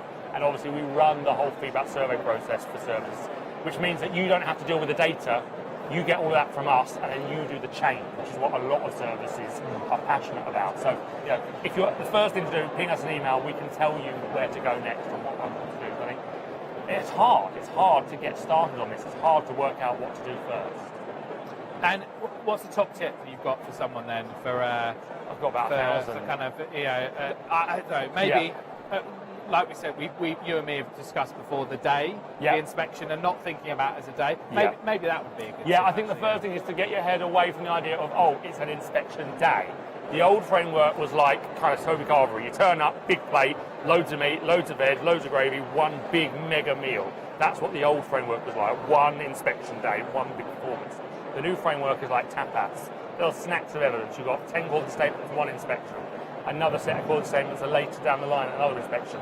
When they turn up that day, they're not collecting everything that day. They're doing the observation that day, and all the other evidences they're going to be collecting over time after that day. So move away from that mindset of the inspection day and be ready to show evidence in a more ongoing way. And then alongside that, beef up your feedback. You cannot do well if you haven't got the 68% of evidence, which is feedback, or 61% if it's not residential. You need to do feedback well. You can have the most amazing observations, the most amazing process evidence. If your feedback evidences aren't scoring well, it will tank everything. You can't do well on 32% of the evidence they collect. That makes sense. Move away from the inspection day mindset and really think about that feedback process. And you would imagine that most places already collect some form of feedback, and maybe it is just about redirecting that, going in a bit harder, making sure that those bits of feedback are put in the right place. It's concentrating on building them around the quality statements, building them around the scoring processes of 1 to 4, making sure that CQC don't have to think and interpret this, making sure that you've got evidence documents. They don't want to receive a 40-page Excel sheet from SurveyMonkey. You need to give them the meaning. So you need to process that information and make it digestible and relevant. Executive summary with the data to back it up. Exactly. And what we do, we make sure that each quality statement has its own question, each question has its own document. You've got the results, you've got the scores, you've got the commentary, you've got any of the comments that have been left, you've got space for the service to make a response. In one visual gulp, CQC have got everything on that page. That's the sort of thing that we suggest services do. Obviously, it's something that we provide as well. But you need to move away from, here's all the survey responses we got. You want to make this job easy for them. And I guess ultimately, by asking for feedback, you will uncover, because no business is perfect. You will uncover things that you can fix before you can work towards. You're always going to have issues. One of the powers of doing feedback well is it's not just evidence, it's change management. So if things are going great, hooray, here's some evidence of how great we're going. If things are going wrong, that doesn't mean that the surveys are a waste. Quite the opposite. It means that you know what they're going to tell CQC, because CQC are going to start calling staff, calling families, possibly even speaking to residents. you know from these surveys now, this is the sort of stuff they're going to come out with when CQC call us. So if they you fill can out and make they those- say, I'm not comfortable, I'm a team member, I'm not comfortable with how the medication's handled. Yeah, or I don't Better get than- enough travel time Yeah. between my home care shifts. Yeah. Or even, you know, especially because we're an independent group, people tell us everything. It might be, we believe so-and-so in this group, you know, is a really gossiping and we're struggling to work with them. These are bits of information that you want to hear. And we often say, look, if people tell us bad stuff, that's fine. You want them to tell us. Yeah. You want them to tell you. What you don't want is for all these problems to be unresolved, and then when CQC phone them and say, tell us what it's like to work in this service, that it all comes out. So we need to make sure that we're doing feedback so that we can monitor issues, hopefully nip them in the bud, so that when CQC do their feedback collection as well, not only have you got a great body of evidence for you to share with them, you've also hopefully dealt with some of those problems that without this process might have tanked your CQC rating, because they are scoring what people say as well. And I think an interesting point to cover might be the response rate that CQC is expecting. So this is a really interesting one. So we've been doing this for a long time.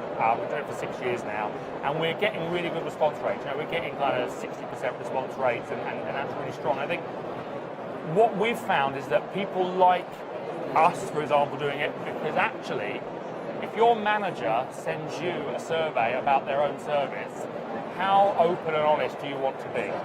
Whereas if an independent group is getting that sent through, suddenly it's like, oh, they're taking it seriously.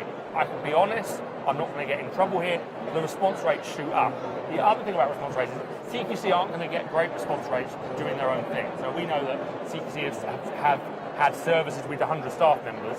They've got like 9 responses back, and they felt that was a good level of response. Yeah, out of 100. Out of 100. So we're literally 9%. Yeah. We're getting 50-60%. And what that means is that CQC have to listen to what you're presenting because there's more of it.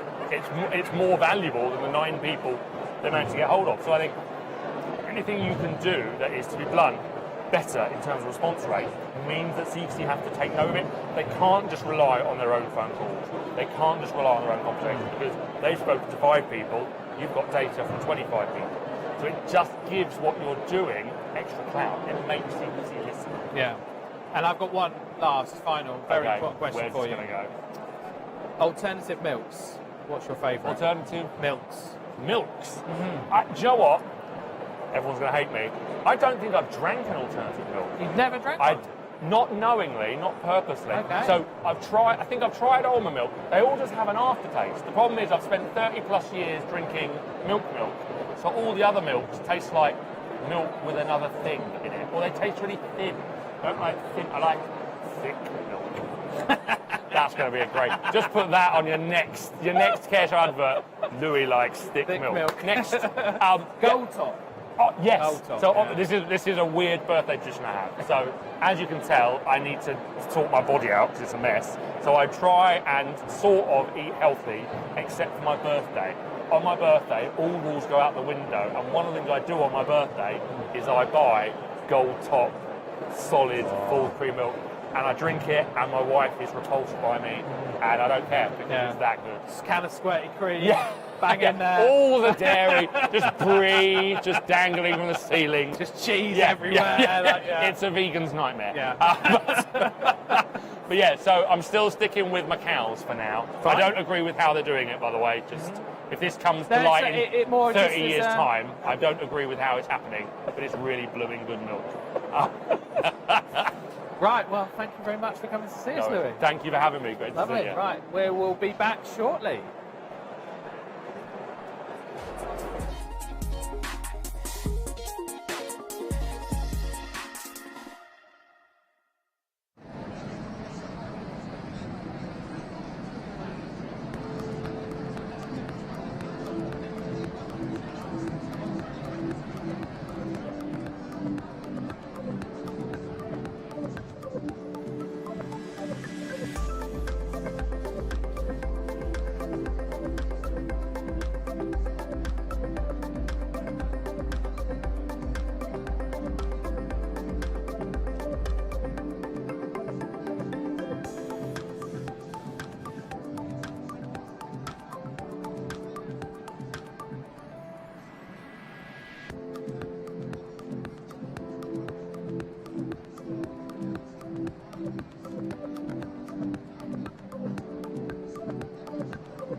Welcome back to the Caring Conversation Studio live at the Care Show London.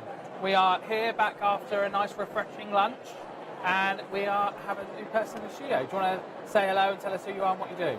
Good afternoon, New York. Thank you so much for inviting us today. My name is Marcus. I'm the Sales Director of Chat for Business, and we are a chat provider focused on the care sector. So we're going to talk about sales and marketing today. So it's a big part of the sort of process for someone looking into a care home and then ultimately buying it for their loved one or for themselves. So what's your sort of top tips? What do you want to talk to us today about sales and marketing? So I think the care sector has gone through a huge transformation in terms of, traditionally, people looking for a care home, you've done it by referral. obviously yellow pages, Sorry, what? The what? Yellow pages, The exactly. Yellow pages. And even newspapers back in the day. And I think the care sector, especially through the COVID period, has really started to engage in the digital process.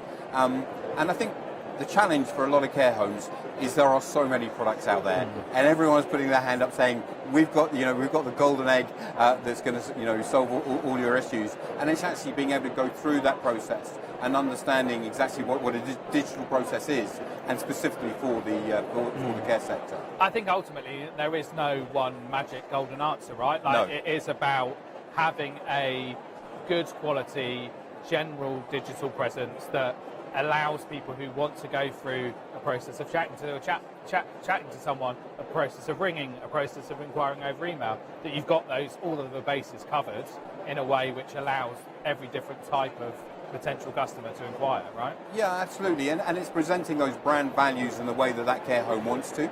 But it's a complex process. You're looking at obviously an all singing and all dancing website with some great videos from Five on the Bike, but it's presenting that amazing website. It's having that social media presence on sort of Facebook and all the other social platforms. It's then driving that traffic to that website. So you need some either great SEO or PPC work, which in itself is a huge undertaking. But then once you've actually driven the traffic to your website, you've got them to engage on your website, it's actually about converting that traffic. And essentially you've got kind of three options. You can call, i.e. the old-fashioned way of picking up a telephone. You can use a contact form or email, or you can use chat. And we launched Chat for Business back in 2019, very much focused on the care sector, because what we understood is it needed that 24/7 coverage, but it also needed that human element. And so every admission inquiry that comes through ourselves is picked up by a human. So you've got that empathetic understanding. If you're looking for a care home for your grandmother, who's obviously quite poorly by this stage, it's a distressing process. The idea of talking to a bot, I think, is completely out of somebody's comfort zone. But talking to a human who can understand their requirements, and with our product, we're able to pass that directly to the care home, and they can engage with it. And so it's about that whole process, about driving traffic to your website. It's about having that great website. It's then about converting it, and then it's about managing it. So you need a CRM in process and a management team in terms of being able to manage that whole process. So I think for a lot of care homes where basically they've picked up the telephone in the past or they've answered an email, to go through that process is a big undertaking. Yeah. And they need the right sort of people to be able to advise them, to engage with them, to be able to move things in terms of the way they do it. Often we sort of see care home groups they'll do like one part of that process really, really well. So have a spectacular website, but they're rubbish at answering the phone. Or they'll have a great CRM system and a great kind of after-sales process, but they don't drive any traffic to their website. And I do think you have to kind of think about it holistically, right, and say, right from the start of the process, how do you get people through? One question I had for you was, when people are using a chat function, what type of stuff are they asking? So typically they're going to be asking about pricing, they're going to be asking about the admissions process, they're going to be asking if there's any availability, but then you get the sort of, more peculiar, do you have a vegan menu? At that stage, can we bring the dog to the care home on a Sunday to see Grandad? At that stage.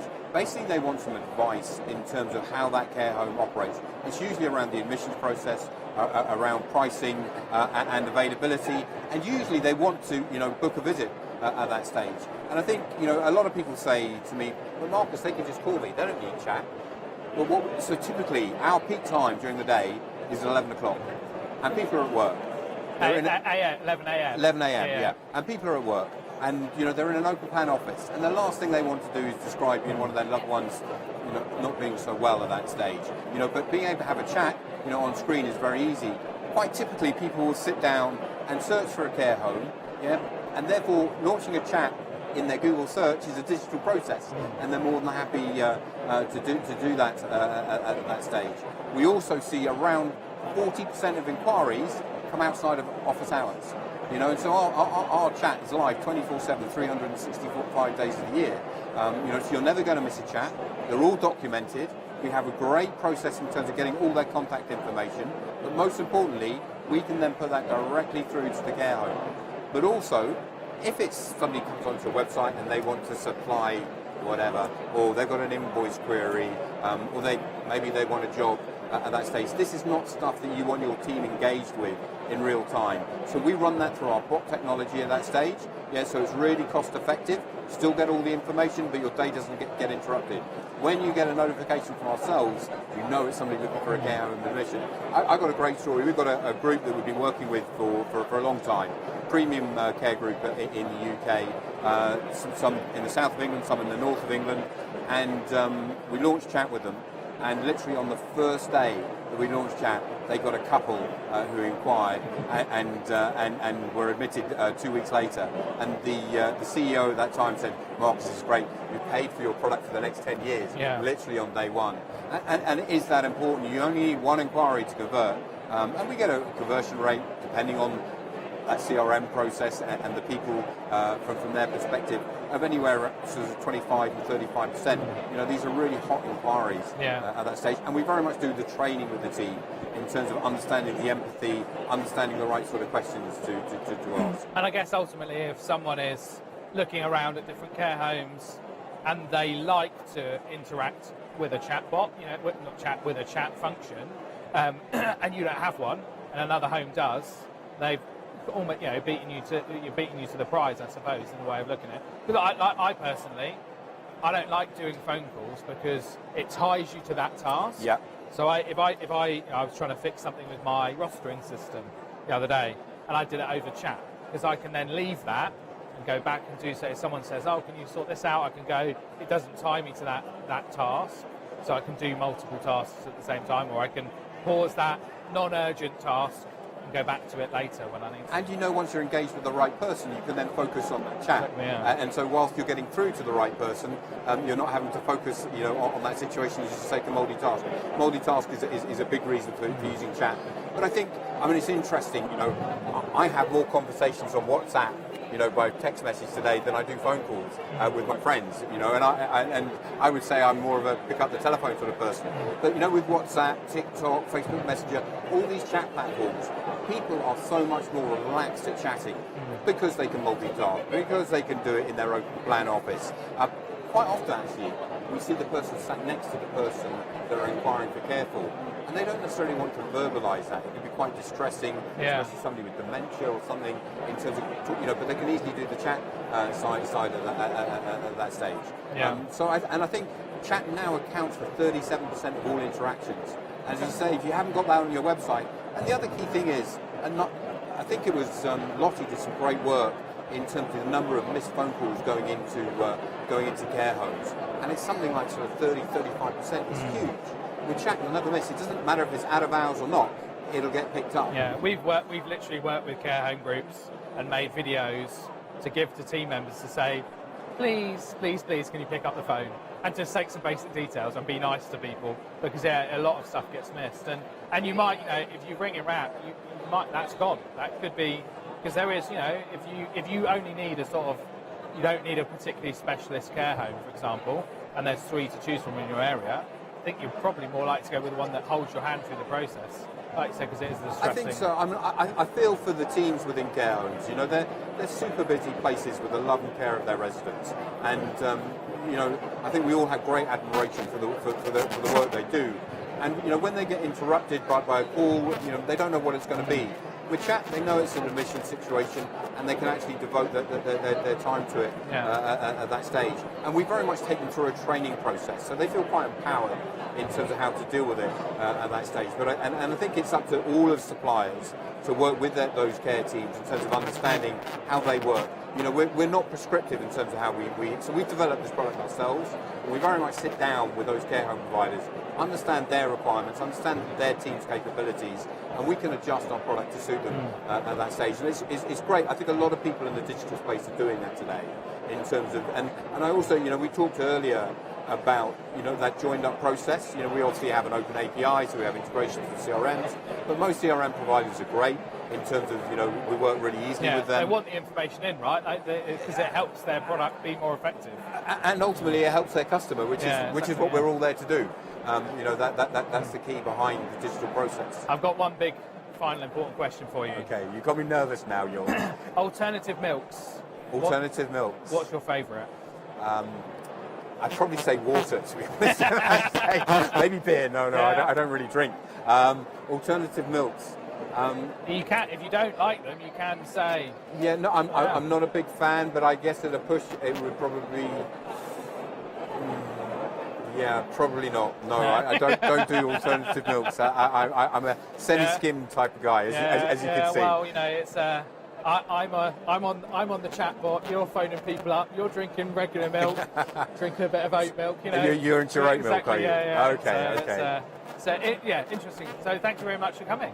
My pleasure. Thanks so much for your time. Really good to see you. Right. Take care. We will be back in the studio shortly. Oh, Alex is there. She's by the studio. It's all kicking off. Perfect. So we are back. We've just seen York's interview. We've literally just had some lunch as well, had some lovely burritos, but we're going to head out and speak to some more people on their stand. So if you want to follow me, and we shall head this way. I have a stand in mind that I want to talk to, so I'm just going to beeline for them, basically. But I know I keep saying it, but everyone keeps saying how busy it is today. So I hope it's like this tomorrow as well, because that will be really, really good. But the people I want to speak to are just here. So I hope they've got people talking to them. That's okay. We can come back in a second.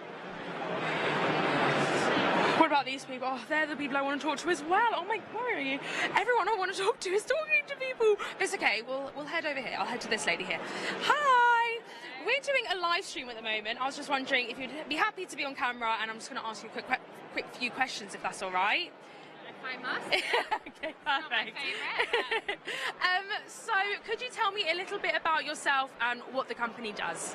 Yep, so I'm Helen. I'm the head of Care Homes UK for Elise, and we're a laundry services company. So we provide laundry services for care homes. We do their laundry for them, so they don't have to do it in-house. It's really cost effective, all about sustainability.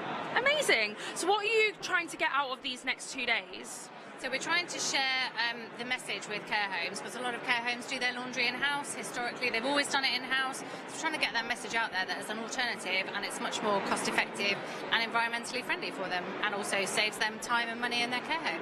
I was about to say, I guess it also saves time with their staff, because I can only imagine it might be like the carers or the nurses that are doing the laundry, so having someone external will be really useful for them. That's right, and especially in the current climate, when there's lots of pressure on care staff actually having to do the laundry as well, takes them away from caring for residents, so outsourcing is really good. Yeah, definitely. And my final question is, what is your favourite alternative milk? Favourite alternative milk? I'm going to say coconut milk. Fantastic, that is the correct answer. I love coconut milk. That is good. Everyone keeps saying oat, but I love coconut. I know. Coconut's better. 100%. I'm also going to give you one of these leaflets. So we're Five on a Bike, and we're doing caring conversations just on our stand over there. So if you want to talk about any of the 4 topics there, head over and York can do that with you. Okay. All right, thank you so much for talking to us. Thank you. I think the people might be available on this stand now. I'm so glad she said coconut milk though, because honestly, I love coconut milk. While we're waiting, let's just have a look at their stand. So they are cinema and media kit. So from what it looks like, they put up cinemas, home of the portable cinema. So it looks like they put up cinemas, which is always fun. Who doesn't love going to the cinema? They do have a little thing in here. I wonder if we can just peep in while they're busy. They've got some chairs in here, and I think they've got a film playing actually. So it looks like a little mini cinema in here, but I really want to see if I can go and have a sit down and have a go. So I will talk to them when they are available. Oh, they are becoming available. Fantastic stuff. I'm going to swoop on in. Hello, how are you? Good. Are you good to be on camera? Perfect. So, it It will be fine. So would you be able to tell me a little bit about the company and what you do? Okay. So we sell portable cinemas. We're in our 5th year of trading. We started selling cinemas for the camping market, and we still sell cinemas for the camping market, but all our cinemas are portable. We then went into the garden cinemas, and then we've now progressed to schools, care homes, and events. So we're expanding our portfolio all the time, really. Amazing. And what are you hoping to get out of the next 2 days? Well, care home market is a relatively new one. So far, up until now, we've been taking our kids to care homes to get some feedback, set them up, let them look at it and listen and see what they feel about it. And we've had some really good positive feedback for it. So we felt this was being a good reason to come to the show and show more people. Definitely, amazing. And I can see you've got like a little mini cinema going on at the moment. Can I pop my head in and take a seat? Is that all right? Oh, it's a little headset. Let's go on in. Let me pop these on. Oh, I can hear the film. Oh my goodness. Oh, I could sit here all day. I think I've just dropped my phone. Oh God. Oh, this is fantastic. If you can't find me later, this is where I'm going to be. These seats are so comfy. Oh my God. The volume is really good on these headphones as well. Oh my God. They're amazing. The volume's so good on that. It's so good. Love that. Thank you so much for showing us. And I'll see you soon. Thank you so much. That was so much fun. But I believe, oh, so sorry. I think York is ready for another interview. So we're just going to head back to the studio and I will see you all a little bit later.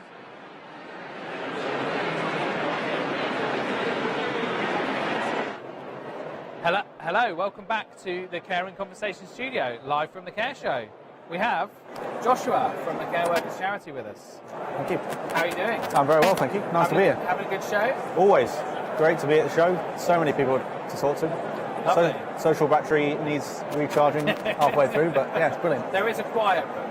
There is, yes, I have seen that. I actually listened to a bit of like, it's called lo-fi. So it's just like kind of like low, slow beats. Okay. So it's a bit like sort of this weird sort of hip hop, but it's like there's no lyrics, and that just helps me kind of like soothe you down. Just zone out a bit, just sort of calm myself down after having talked to about 63 people this morning. So, do you want to tell us a bit about the Care Workers Charity? Obviously, for those people that don't know, it's a great organisation. So, if you don't know about the Care Workers Charity, we offer support to care workers in two main ways. Obviously, in monetary grants. So if you're a care worker and looking for a monetary grant, you can come to us, and if you fit the criteria, then you may be eligible for a grant. And obviously the more people that are fundraising for us, the more grants we can give and the more people we can help overall. And the other way we do it is through wellbeing, so through therapy and counselling sessions. So at the moment we offer 10 free sessions for someone if their employer can't provide it or they're unable to afford it themselves. Then we can offer those 10 free sessions, and in extreme circumstances we can offer that to 20 sessions as well.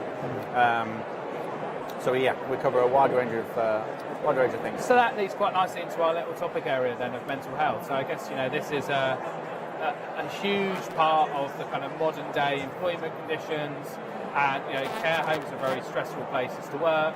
Managing mental health is really important, and I've seen it has become much higher on the agenda for a lot of employers and things like that. So what type of how are you helping with people that are intervening with mental health in that way? So I mean, to take an example, someone came to speak to me this morning, working in care with adults with complex needs, and obviously, as you say, it's a very stressful situation, and not having the support, maybe not with their family, or they can't talk to people. We have a lot of people that come to us who they may not be comfortable talking to their employer or someone they know, and they'd much rather talk to a stranger about it. And we're able to listen to them on the phone and offer support in that way as just someone to listen, but then also point them in the right direction for those 10 free therapy sessions, where they can get that tailored need for them to then go back to their job and know that they have the tools then to carry out care in the best possible way that they can. So yeah. It can be really hard for people who work in care to. I guess there's some level of confidentiality involved in talking to your partner or your peers, and then there's also a gap in that understanding of what it's actually like. If you work with, say, an adult with severe kind of needs, it can be quite difficult. It can be quite dangerous at points as well, right? Definitely, yes. Especially if they're new to care. And obviously they begin with all the training and things, but nothing can really prepare you for being on the job then and doing it, and then taking that on yourself and then taking things home and not being able to talk about it to anyone. Even not in care. Talking about it myself, working in a job. Sometimes you not feel that you can talk to people at work. So having that kind of outlet to then talk to someone who can offer support in a different way is really brilliant. And then getting involved with other things with the charity as well, just talking about the charity itself. Getting involved with workplace activities that can obviously then boost everyone around you. It's such an important topic. Yeah, so companies can work with you, do sort of activities to raise money for the charity, right? Of course I can, yes. I'm working in the events side of the charity, so if there's any event that we've done before or one that we've not done before, completely accepting of anything. So if you come up with a brand new kind of fundraising idea, we can facilitate that, whether that's in your place of work, so doing really basic things like a bake sale or wearing your pyjamas to work for a day, fundraising that way, then we can accommodate that. And we always accept whatever ways that people want to fundraise, because ultimately we can't do our job and can't support the care workers without any fundraising. And what events do you have already going on this year then for people? So our main event that we've got going on later in the year, September the 20th, our Yorkshire Three Peaks Trek. We're hoping to get around 100 people on that. Anyone can be involved, whether you're a care worker, care provider, or a private company. Come along with. See a great promo video that Father Mike made for the walks as well. You can, yes. Brilliant. Yes. The Three Peaks Walk. Three Peaks Walk. We have Care Home Open Week in June. So if you are a care home and letting people into your doors, you can fundraise that way. Fundraise with the community as well.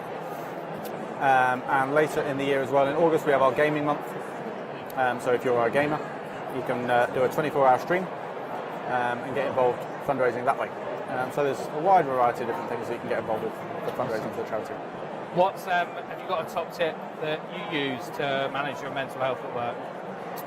I think just taking time to kind of step away, really. It's quite a basic thing for me. But if you're working on the screen all day, just taking time to go outside, touch grass, and kind of really separate yourself from the workplace.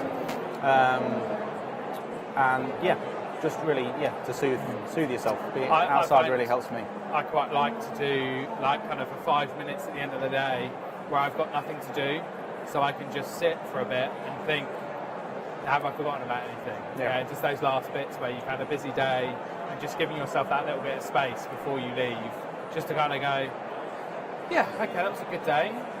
What else was there? So something obviously you don't want to action that then, but put it on your list for the next day. Yeah. I like listing for the next day, sort of saying, these are my jobs for the next day. So it's quite cool. Right, thank you very much for coming to the Caring Conversations studio. Great to be here, And I hope the rest of your day goes really well and lots of people come and see you. And you. So thanks very much. Thanks a lot. Cheers. Right, well, thank you. Thanks, Joshua, from the Care Workers Charity, and we are going to go through a little break.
Hello, welcome back to the Caring Conversation studio, live at the Care Show London.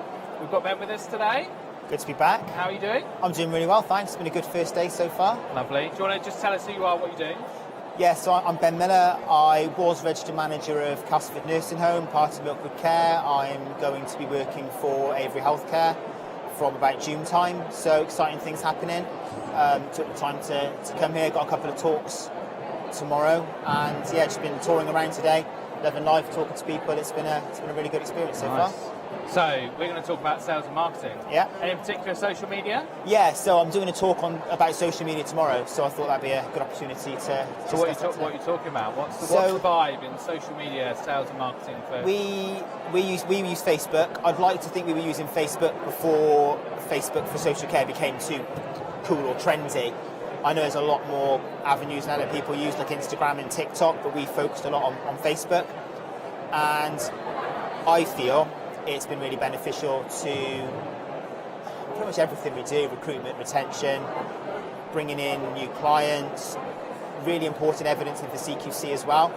I mean, a great example we had I can give was we took a resident who was immobile, they had dementia, and she, for some reason, God knows why, loves George Ezra. No offence to George Ezra fans, but not my thing. But she, despite everything, she'll sing all his songs. She's got a real thing for George Ezra. So he was actually coming locally to play a concert for us. So we took her to the concert to watch George Ezra, put it all over social media, got picked up by the BBC, so went on BBC News. Next thing you know, the amount of inquiries we got significantly improved. Even though we were full at the time, long waiting list. We also had people applying for jobs, and one in particular came in, and during the interview process, you ask, well, what made you come for the job? And she said, oh, my mum saw you at the George Ezra concert on the BBC and said, I've got to come and apply for this job because they must be amazing. And we are. We've been using Facebook now for going on about 7 or so years now, so like I said, kind of before it became quite trendy. We've built a real good following. We've got a really good system that we use. I argue, I don't know if there's any metrics to measure this, that our social media is probably one of the best social care Facebook groups, posts, whatever, in the country, probably. We get a lot of likes, a lot of attention. BBC follow us quite a lot and share a lot of what we do. And like I said, in terms of holistically the things we show, it's just great all round for business. I think that what Facebook's great at is if you're doing great things, it just amplifies that. And I do think there is also an argument to say, if you've got something that one of your residents wants to do that might be outside of the ordinary, outside of the budget, that actually, especially for medium, bigger size groups, you go to them and say, look, I want to take this person to do this thing. We can make social media content out of it as well. Yeah. You might just find that unlocks an extra budget for you. I don't know whether that was... I think ultimately you've got to just be doing great stuff and use it to amplify it. Yeah, it is, and it's quite... People will argue this. I would say using Facebook or in any social media is quite niche because anyone can use social media, but using it right is actually quite difficult. I mean, you would know because because of the things that you guys do, but it's quite niche, and you've got to make sure that everything is perfect. And one of the things that I talk about quite a lot when it comes to social media is you'll see social media, care setting social medias, for example, and they'll post content really sporadically, once a month, once every other month. It's one line, couple of blurry photos, and then they'll advertise senior carer wanted, apply, phone this number, message us, and you're there going, they're not getting any interest. Yeah, well, and they'll go, nobody wants to work for us, and you're like, well, no wonder. Yeah, social media's rubbish. Why are we using social media? It's rubbish. And one of the things that I found that works really well for us is it's my head of lifestyles now, but she is social media queen, and she's got it down to a fine art, where she'll say, like, no point posting right now, no point posting on a Wednesday at 2 o'clock, for example, because we won't get any traction. We'll post it tomorrow morning at 9 o'clock, just throwing it out there, that might not be right, but you'll get 10 more likes on average if you post at this time or post this content at this time, or even if you tag this person in it at this time. And it's really interesting to look at the science that she has turned it into to generate the difference between getting 30 or 40 likes and to 60 and 70 likes is quite remarkable. And we don't put a lot of money into it, almost nothing really, so it doesn't cost us anything in the grand scheme of things either, which is even more beneficial. Every home should be looking internally to say who could be our social media person. Because as much as you might like to employ an external company to do it, they're not there, they're not on the ground, they don't understand the things that make your organisation tick. So, I think it's always useful to do it with support of a professional company, or like guidance or teaching, but actually you need someone like say, I think that's probably part of the key to it. It is, and I think I've spoken to people, managers, and they go, well, I do our social media, and I go, well, that explains why you don't post very often then. And I can't write the posts, I'm not there, I don't get feedback from people, I'm not taking photos. How can I write a book? I mean, I don't have time for a start, but how can I write a post with emotional feeling to invest people? So my guys will go out, they will take photos, they will write up a post, and one thing I stipulate, really important top tip, get feedback from people while you're there. And we put quotes. So anyone who follows our Facebook page, Castle House Nursing Home, you will see that at the bottom, generally it will say, this person said this about this event. Again, great evidence for CQC, but it puts that emotion into it as well. When you go to the beach when it's raining, or George Ezra, or wherever it is you go, you want to see that people have been involved. You're not just doing it for the sake of taking photos or whatever. And then all I've got to do as a manager, it gets sent to me on Slack. I check the photos, are they of good quality? Because I'm not a photographer, but I want to see if I'm looking at that on social media, would I stop and go, Is someone's I'm care invested? plan in the background or something? Yeah, absolutely, There's do they look happy? Do they look invested? Have they got food down them? Is the person in the background wearing the right PPE as well? That sort of thing. And then I spell check and grammar check the post, because there's nothing worse than having a poster and the spelling and grammar is just atrocious and it's not really worth reading. So I'll make sure that I do all of that, and then my lifestyles team post it. And even to the point now where I'll say, when's the next post coming out? 2 days later, and they'll go, we'll do it tomorrow because that last post is still generating likes. You don't want to overshadow it. I said, it's an art and science. And like you said, I think external companies, and there's quite a few of them, can offer guidance and even training, I've heard, which I believe would be useful as well. And Skills for Care have got some really useful insights and advice on how to use social media to advertise as well, which is really beneficial. When we started our social media, we were told by a lot of people, even our own company, they weren't sure about it. We don't want to do it because it's easy for people to share what you're doing and slag it off, be really negative, tag you in it, share bad experiences, just be horrible about it. But they're going to do that anyway. Yeah. Social media, everyone's got an opinion now. So if you do something wrong, it doesn't matter if you've got a social media page or not, they're still going to give you bad reviews and all of that.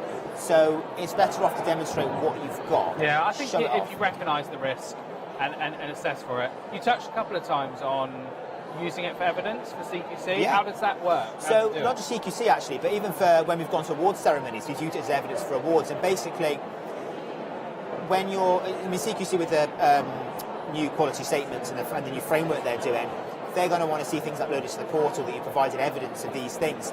So whenever we do something outside of the box, like you said, that might meet criteria for their quality statement, swipe on the phone, screenshot it, print it off and put it safe, or upload it to the computer or something to send to them as evidence that we are doing activities, we're doing these incredible things.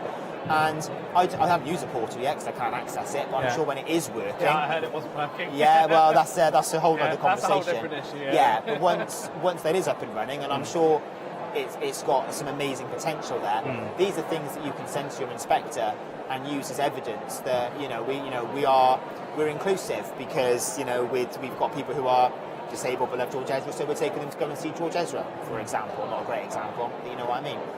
And that's, I said, it's got so many different facets of, improving occupancy. We even use it, I don't advise doing this, but people do, for family members to be reassured that their loved one is actually getting activities and stimulation and things like that. So long as you stipulate to people, look, this isn't just what we're doing, we do other things, but we just put the good bits on social media. Good for recruitment. It's good for morale as well, because... Yeah, I think, like you said, if my mum's in a care home and I see a couple of times a week that there's stuff happening.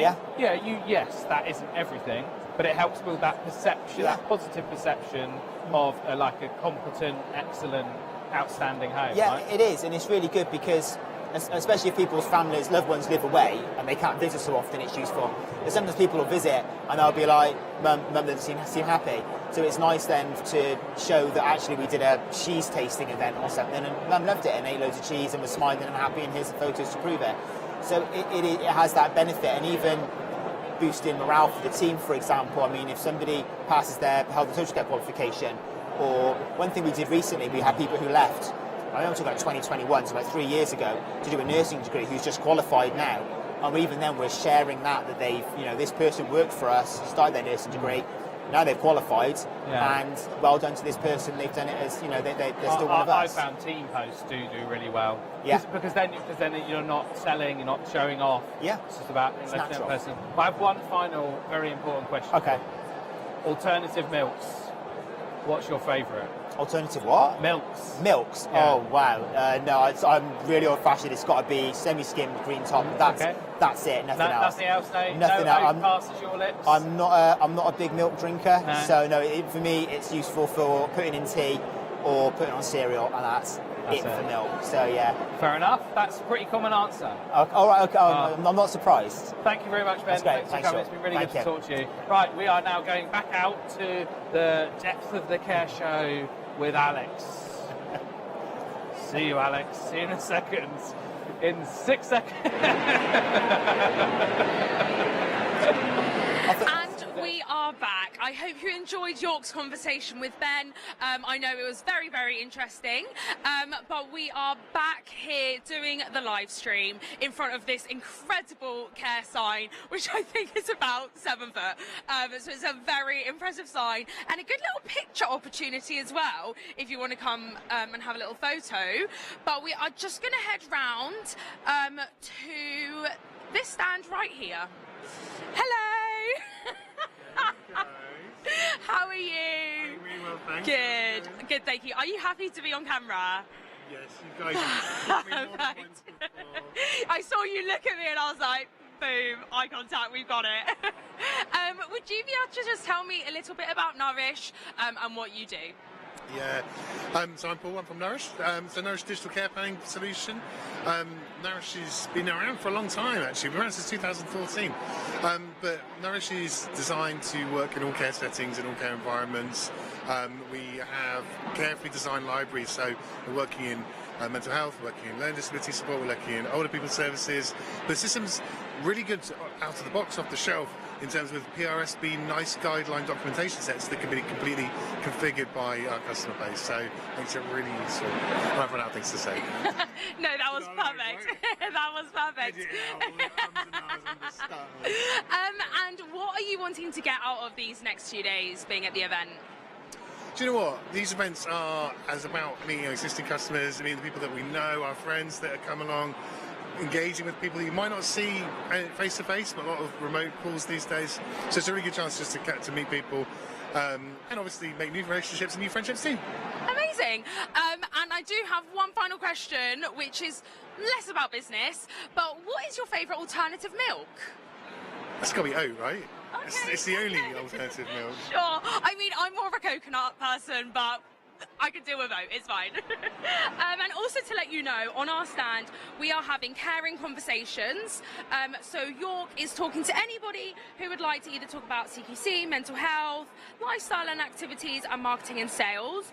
So if I give you one of these, and if you do want to pop over, we're just over there. Oh, nice. All right, no worries. Well, nice speaking to you. See you later. Bye.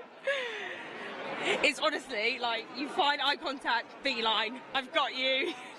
You can't avoid it now.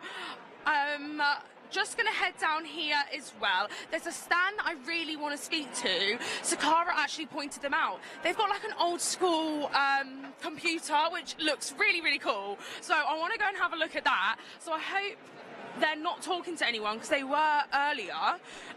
But to be honest, I don't blame them because it is so busy. But they're literally just round. Oh, they are talking to somebody. My gosh. Okay, perfect. So I think York is ready with his next interview, which I'm sure everyone is going to enjoy. So I will head back to the studio and enjoy. Hello, welcome back to the Caring Conversation Studio, live at the Care Show London. We're here with Rhys. Good to see you, mate. Nice to see Thank you. you for coming in. Not Right, a problem. so do you want to just introduce yourself, tell us who you are and what you do? Yeah, not a problem. So I'm Rhys Walker-Brown. I am National Account Manager for Appetito. We specialise in catering and care homes. Perfect, right. So we're going to talk about activities and lifestyle today. You know, Absolutely. a huge part of life in a care home revolves around food. 100%. And you guys do that. So yeah, let's talk about it. What are the benefits for good meals for people, right? I mean, everyone looks at it a lot of the time into the nutrition side, and absolutely that is very, very important for those that are living in care and just down to day-to-day life. But a lot of the thing is looking at the dining experience and what that looks like. A lot of people living in care can't go out to restaurants, can't have that experience like myself and you would go to socialise over a meal. That's where we need to really look at how we're giving them that restaurant experience, but within their own home setting. So that's really key for me whenever I'm looking at a different site or when I'm looking at any catering, it's that dining experience, because I like to be wowed, so why should we not wow it for those residents as well? Are we, I'm just going to pause a second. We okay audio? I put it quite near. I'm going to move your mic. Yeah. This is all we're all very professional here. All very not doing this live on air or anything. Just adjusting microphones. That's on your beard. It was. I totally agree. I think that sort of dining experience and a lot of care homes, it's become especially difficult to get good people in the kitchen to make good food consistently to a high quality. The labour shortage in the market has been a real key driver in the challenges around catering in care over the last few years. We see it day in, day out, where they're not able to either have the skill sets within kitchens or go that extra mile because of time. They're really short-staffed, or potentially they've got tasks to do that sort of lead into that. What we really want to do is take a step back and actually look at it as a different thing and really take time around those meal times, because it's the 3 points of a day really is where we all look forward to is breakfast, lunch and dinner. So that's where we really need to concentrate on those specific dining times, protect those dining times and make sure that they're an experience for everybody, whether that's dining in your room if you're not able to come out, or those that can socialise over a table. Yeah, because ultimately producing food for a large amount of people is really difficult. It's really hard. And a lot of energy in it, and actually if you can use a service like you to actually just take that pressure off, so it can be a bit more relaxed, a bit more, without compromising on the quality, right? Absolutely. I mean, so generally in a care home kitchen, there's so many things going on, because it's not just a standard kitchen where they've got a menu to cook from. They're cooking for potentially up to 150 people in one sitting. They've got different dietary requirements, but not just allergies. They've got dysphagia diets, so the IDSI diets. They've got all of the allergens to cope with, and cultural meals as well. So it's not just one soup fits all. It's everything that they're catering for, and it's a really challenging position to fill. With a system like ours, it sort of relieves that pressure to be able to concentrate on the niceties and sort of taking that dining experience to the next level. So around that, what's really popular? Like, what do people love? What dishes do people that live in care homes really like? Do you know what? So one of our biggest sellers, which is a bit of a shock in the market, is our lamb curry. Yeah, okay. And the reason being, it's just full of flavour. So those people maybe suffering with dementia or living with dementia, it really sort of sparks those senses and sort of gives a bit of something back. Your populars are always going to be your roast dinner as well, fish and chips on a Friday.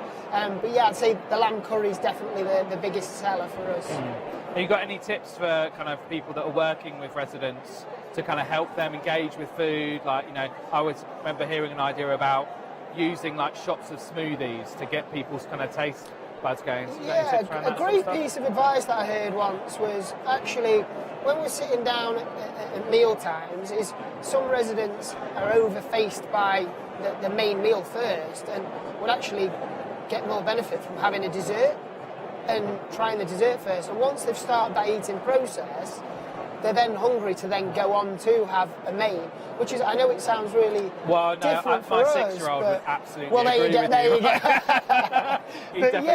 I'll have dessert. Honestly, it was something, and we've seen a big uplift because generally it's about getting the nutrition into those residents that need it the most.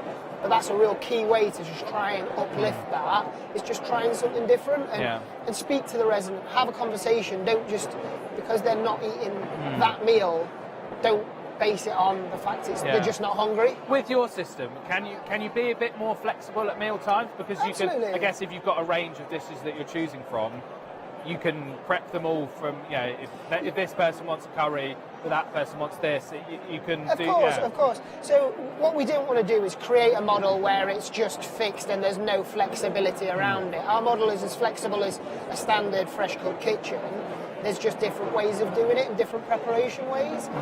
So absolutely, if let's say there's a resident that's potentially missed a meal time, being out with family or being out to the hospital or something like that, or you get a late admission, those people can still have a hot meal off a different menu that they can have at any time. Yeah, So probably more likely than there would be if you had a kitchen with a chef, because actually that chef's probably gone home. Absolutely. And then all you can do is toast. Or yeah, like so that, you've got a carer that potentially has got other tasks to do, and it's toast or a sandwich or something along those lines. So actually it's beneficial to have a full nutritious hot meal if you miss those times. Well, I have a final big question for you. Okay. Big one. Okay.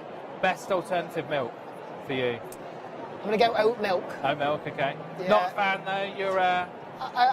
To be honest, I don't drink a lot of milk, but if I had to go, that'd be the one that I'd go that's the down. one you go for, yeah. Do you see that much in homes that they? I suppose that's probably not part of your supply chain necessarily. It's not part of our supply, but we do get involved a lot of the things. To be honest, a lot of that, the generation that are living in care love the full fat. They want the gold top. Exactly. Right, well, awesome. Thank you so much for coming, Rhys. It's No, been no brilliant problem. to talk to you. Appreciate right, it. we're going to go for a quick break now. We'll be back shortly. Thank you.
Hello and welcome back to the Care and Conversation studio, live at the Care Show London.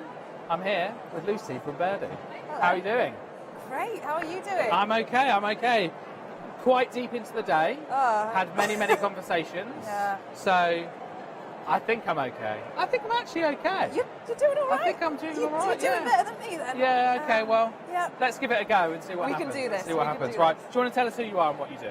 So I am Lucy from Birdie. So Birdie provides home care technology, specifically for domiciliary, live-in and complex care providers. So care management, rostering, finance and analytics.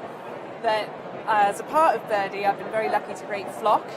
So Flock is a community for those providers, home care, live-in and complex care, to come together, share knowledge and sort of help everyone in the sector get stronger. So that's the idea behind it. It's completely free. Social media for social care. There That's you what go. people are Right. saying.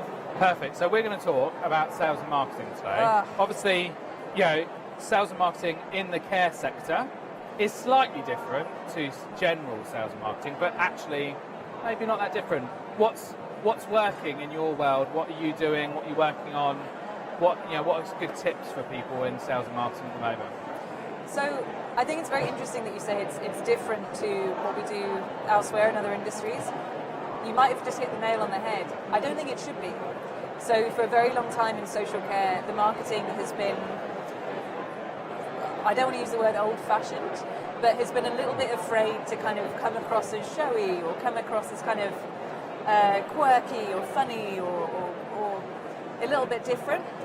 Whereas other industries have embraced that a lot more, that you always see those ads. I mean, I live in London, so you see those ads on the tube all the time that are quite funny. And you kind of stop and you look at, you read them, whereas you don't see that a lot in social care. And I think actually the providers that we see that are making that shift towards the slightly less down the line, serious, classic take, are having quite a lot of success with it. So companies like Astute Home Care, you go on their website, it's very bold colours, like bold block colours, really engaging, really easy to read, easy to navigate. And I think they're having great success, even though they only started, I'd say, a year or so ago. So I think by actually looking at other industries and seeing what they're doing and seeing how you can incorporate some of that style and messaging and approach into social care, it's going to make a difference. Yeah, I guess there's no reason why a care home, a home care company can't look like a fancy up-and-coming tech company in the sort of styles and themes that they use. There's no reason, because ultimately a lot of the customers are still the same in that aspect, or the process for the human being is still the same. There's been so much research and psychology and testing stuff out that's been done by other industries. So I think what they've done, they've had the big budgets and the time to look into how to win people over, how to kind of get an audience in, get people to really believe in your brand. So look at what they're doing and then take some of it. It's time that within social care we have so much pride in ourselves to be able to go, no, we can have a bit of that. It's time that we kind of use that look, that feel, and as you said, it's the same audience. It's just maybe sometimes people are a bit older or they're looking for something different, but people respond to good marketing. So I think I know the answer to this anyway, but I'm going to ask. If you've got a magic bullet for marketing, is there a thing that people should be doing? I mean, I know the answer already, but have you? What's your no? We'll go on. My answer is there's not. That it takes the whole. So I always think about marketing like a cake, and this includes kind of how you actually are as a company. So if you're a rubbish company, you can make nice icing for your cake, but someone will taste the cake at some point and go, that was rubbish. So you have to kind of be good all the way through, and then the marketing is the sort of icing and the cherry and the sprinkles that you really kind of bring that attention and add that magic. But there's no single thing that you can do, like it's like just do LinkedIn ads and that'll solve your problem. So whatever it's not that simple. Yeah. I think if there was one thing, like a good place to start, maybe, and this is going to sound a bit weird, but it's in other industries a lot of the time the company has a mission. Yeah. And so for Birdie, it's sort of to help everyone age with confidence. And the way in which we're achieving that is through technology. But it means that we have a very clear goal, and everyone who joins Birdie, works at Birdie, wants to achieve that goal. So I would say if your company doesn't have a mission, start there. And what do you want to do? What do you want to achieve? And get everyone to buy into that one slogan. Once everyone's bought into that, it's so much easier to go, well, what does that look like? How do we want people to feel? How do we want to get this mission out into the world? So, yeah, start with what do you actually want your company to do? It's interesting because I think, like, in social care, probably both home care and care homes, the demand is so strong a lot of the time that actually they go, oh, we don't need to do marketing because we just get clients anyway. And I think what they underestimate is how many they're losing because their sort of digital shop front is a bit naff, old website doesn't work properly, the contact form doesn't work, no one answers the phone, all those bits and pieces. So I still think that whole, even if you are in a high demand market where people come to you, you still need to have everything needs to look good, right? If you had a shop and the paint was flaking on the outside, you'd sort it out, right? Whereas exactly, and like there are. It's not like you have to be a website builder as well, because the thing is, if you have started a care business or really any business, it doesn't require you to know everything about marketing, setting up a business, you just need to know what you need to get the business off the ground. So tools like Squarespace, they're there to help you build a really beautiful website without any expertise or knowledge. Like, they have templates. I sound like I work for Squarespace. I don't. But enter this code. Lucy 10 for 10% off. So essentially what I'm saying is you don't need to be an expert in marketing or design or building websites. Go on Google, type in best website building tool, and it will direct you to all these great things that help you create an experience for people coming to your website that is easy to understand and sells the mission of your business, helps people buy into what you want to do, what they want to do. So yeah, I think don't try and do it all yourself. There's stuff out there that can help. What's your thoughts on the sort of application of AI within marketing and sales? I mean, so I originally started off at Birdie as kind of a copywriter, so writing a lot of the resources, books and that kind of thing. And it took a lot of research, a lot of speaking to different people to get that right.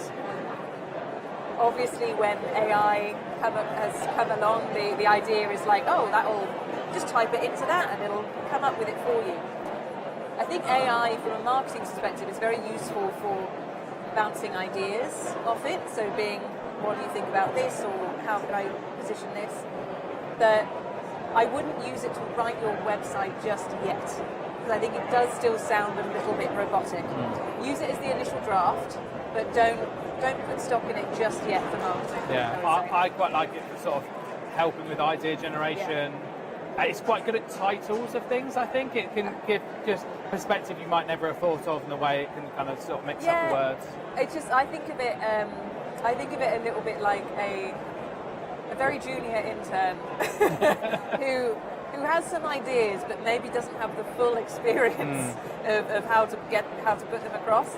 So yeah, it's exactly that. You can say, come up with 10 different titles for this book I'm writing, and it will come up with 10 different titles, and 9 of them won't be any good, but one of them might be good. Yeah, with a few tweaks. And exactly. This is quite interesting with, say, video, for example, in AI, and now it's getting to the stage where it can sort of generate pretty real-looking stuff.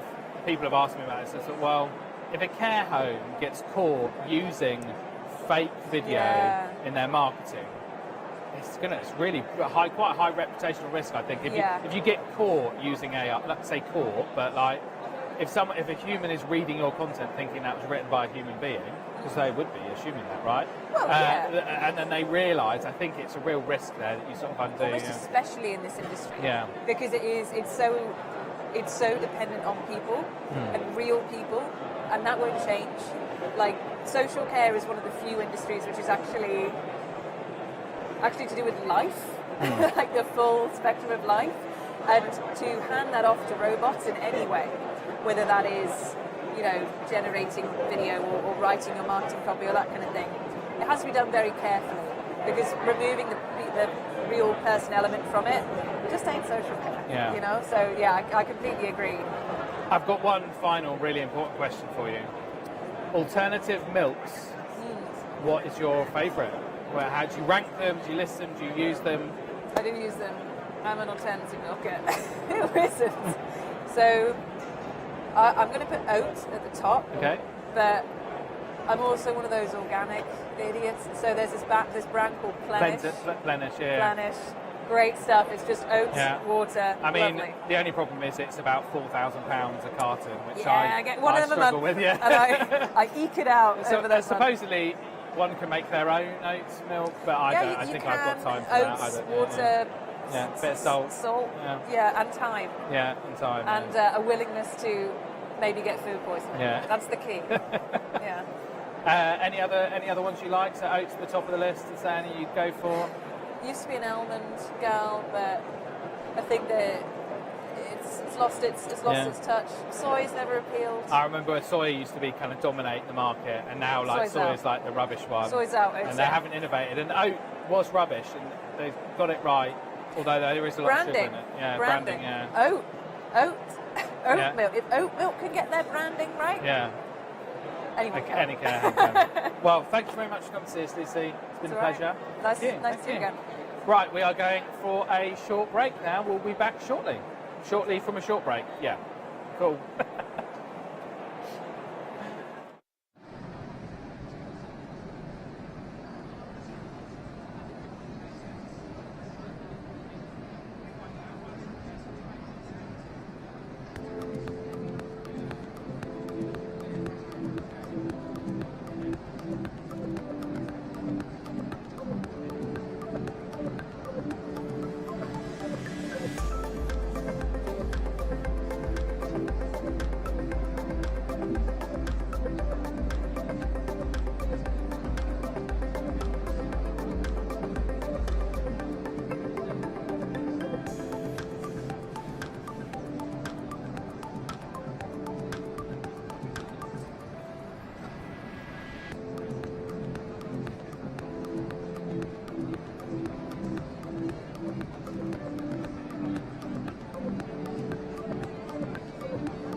Welcome back to the Care and Conversation studio, live from the Care Show.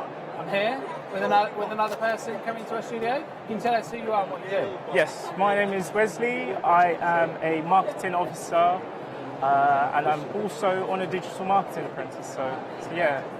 Awesome. Let's talk about sales and marketing then. So you're a digital marketer.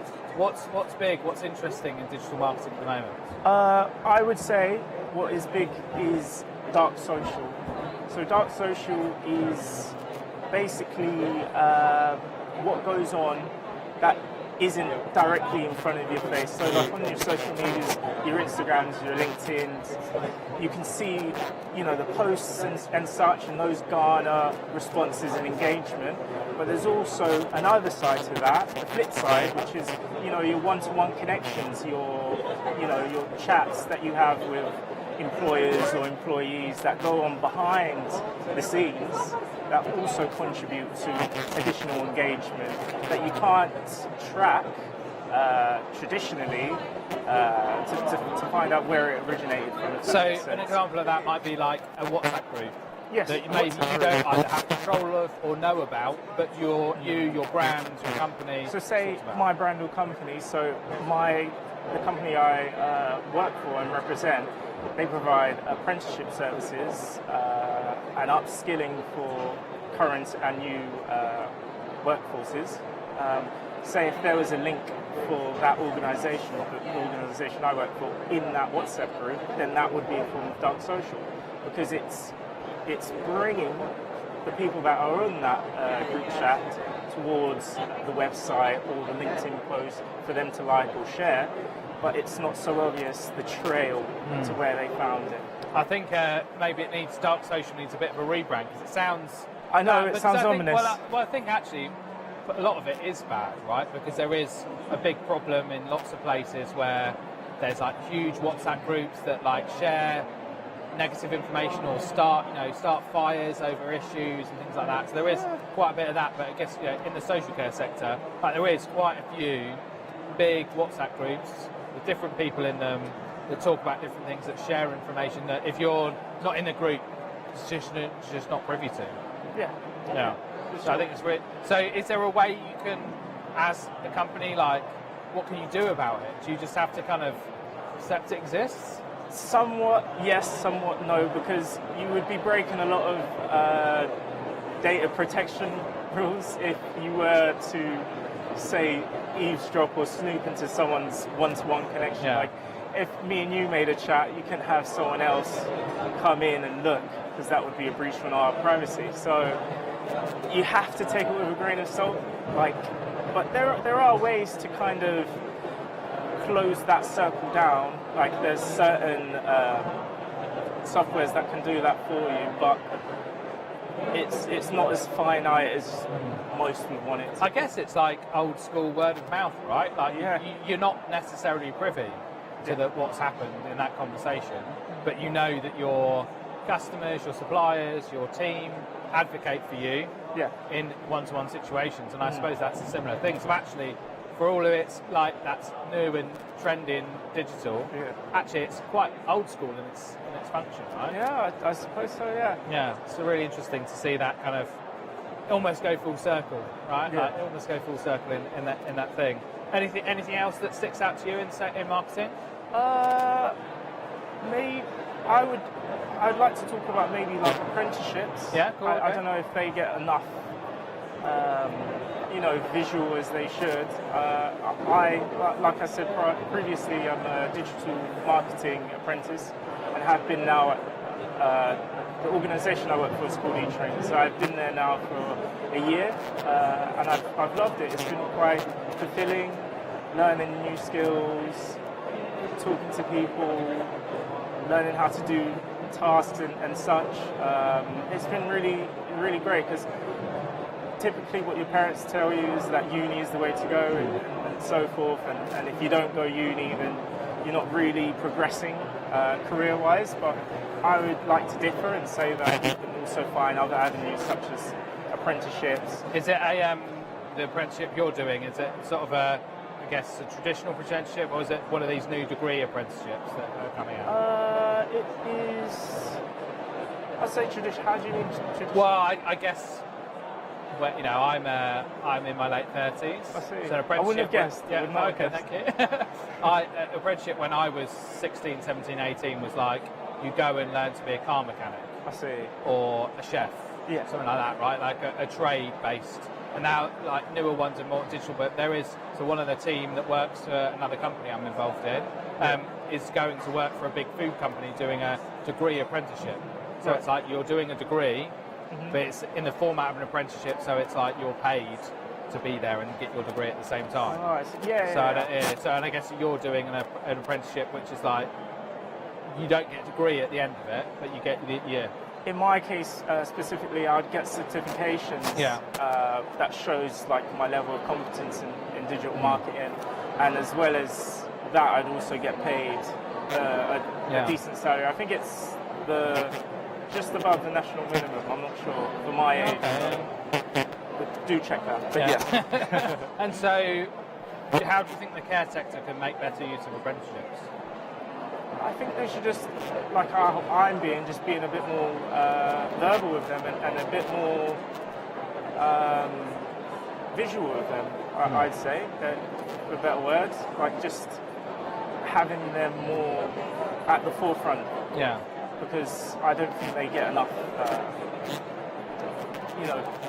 publicity and engagement, and someone may need that publicity to decide what it is. Cool. I've got one final question for you. Yes. It's a big one. What's your favourite alternative milk? Alternative milk? You're asking a previous barista that. Yeah, okay. Well, yeah. interesting. So I own a coffee shop. Coffee So shop? I own a coffee shop. You So do? yeah, I can steam some milk. I struggle with the latte art. Yeah. But I'm. What? I mean, oat milk does steam well. Soya's all right. Soya's all right. What's your personal favourite? Festival? Oh no, favourite. Well, it is kind of festive. It's nutmeg. Nutmeg. But at the coffee shop that I will not disclose, they only had that in the seasonal period, so it was only like a limited edition. And when it was out, everyone loved it. That came, so it would always sell out really quick. So nutmeg. Nice. I'd say okay. that. That's a new one. Right. Yeah. Well, thank you very much for coming. Thank you for having me. It's been great to speak to you. Likewise. Thank you. Right, we are going for a short break. No, we're going. Oh yeah, we've got another interview. Short break. Then. Another interview. Thanks. See you in a minute.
Hello, welcome back to the Caring Conversation Studio, live at the Care Show.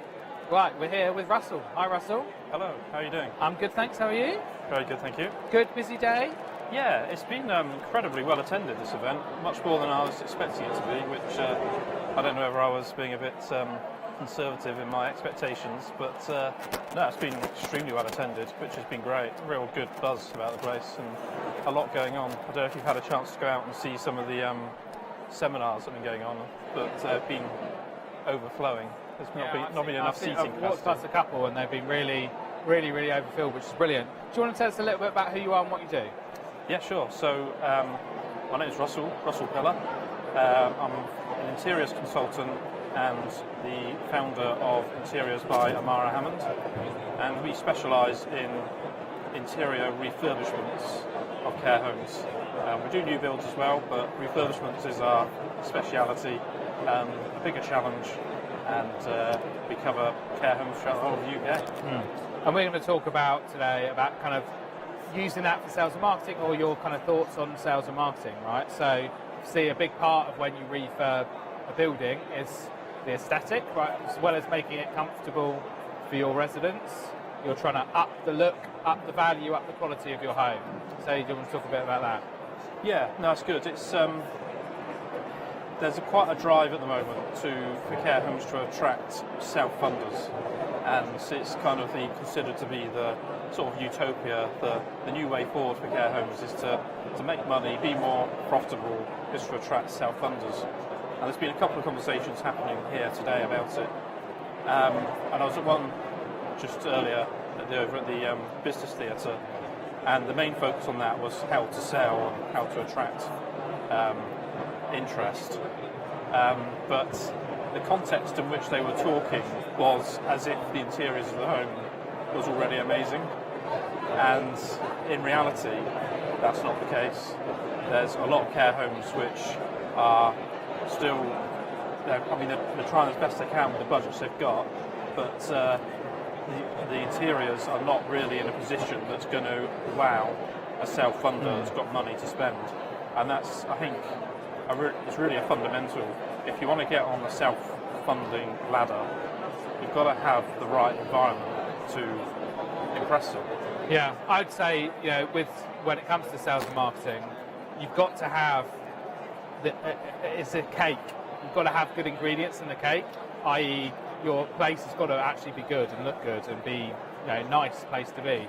Because if you try and make it look like it has and then it doesn't, you're never going to win. So I think you need to get those fundamental things sorted, like the quality of the furniture, the design, and things like that. And I guess you can do that without it being, I suppose there's a perception that it's very, very, very, very expensive to refurb a care home, and it doesn't have to be necessarily.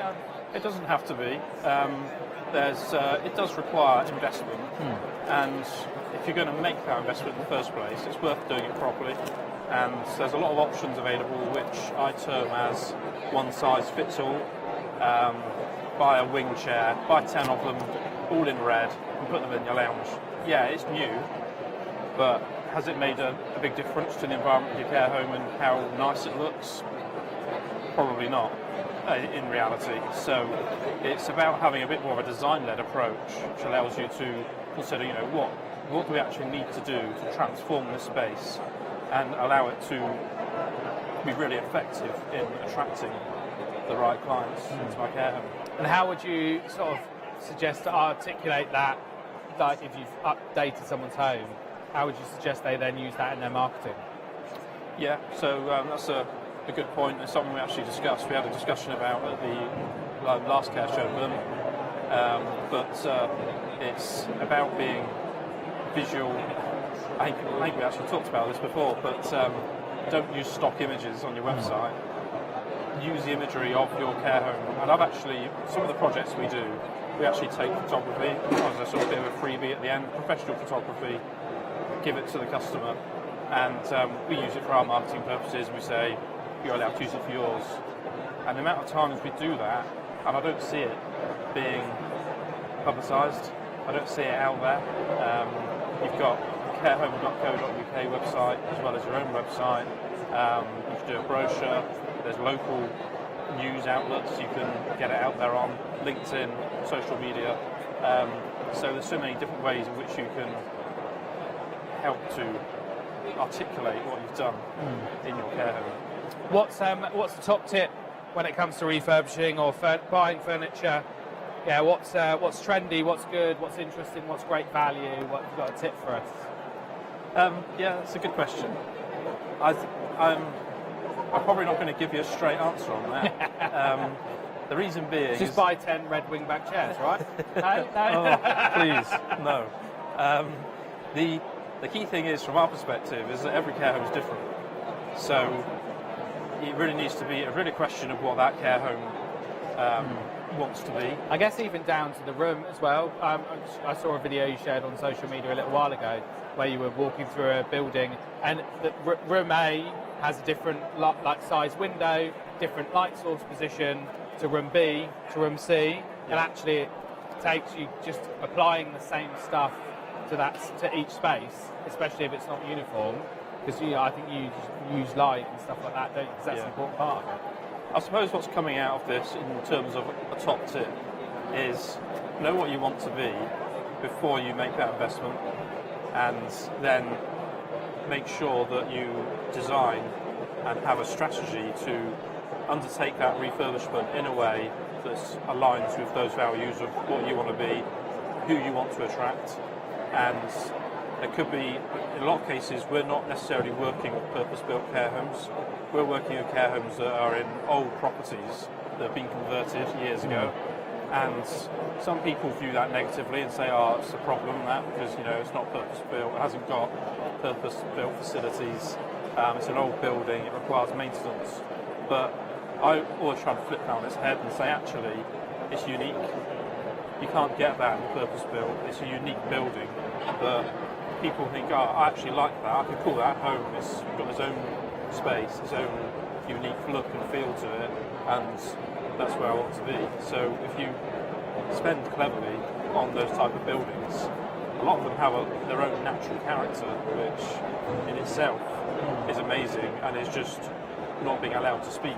So if you complement that, it can contribute to your overall marketing effort. There is something about the kind of abstract quality of being in a opulent environment, which is not predestined, not pre-designed to be a square box to fit the stuff in. And it is, it's got quirky nook here and a cranny and old bits, and there's something quite nice about that, isn't there? Yeah, I actually once had a care home provider in Wales.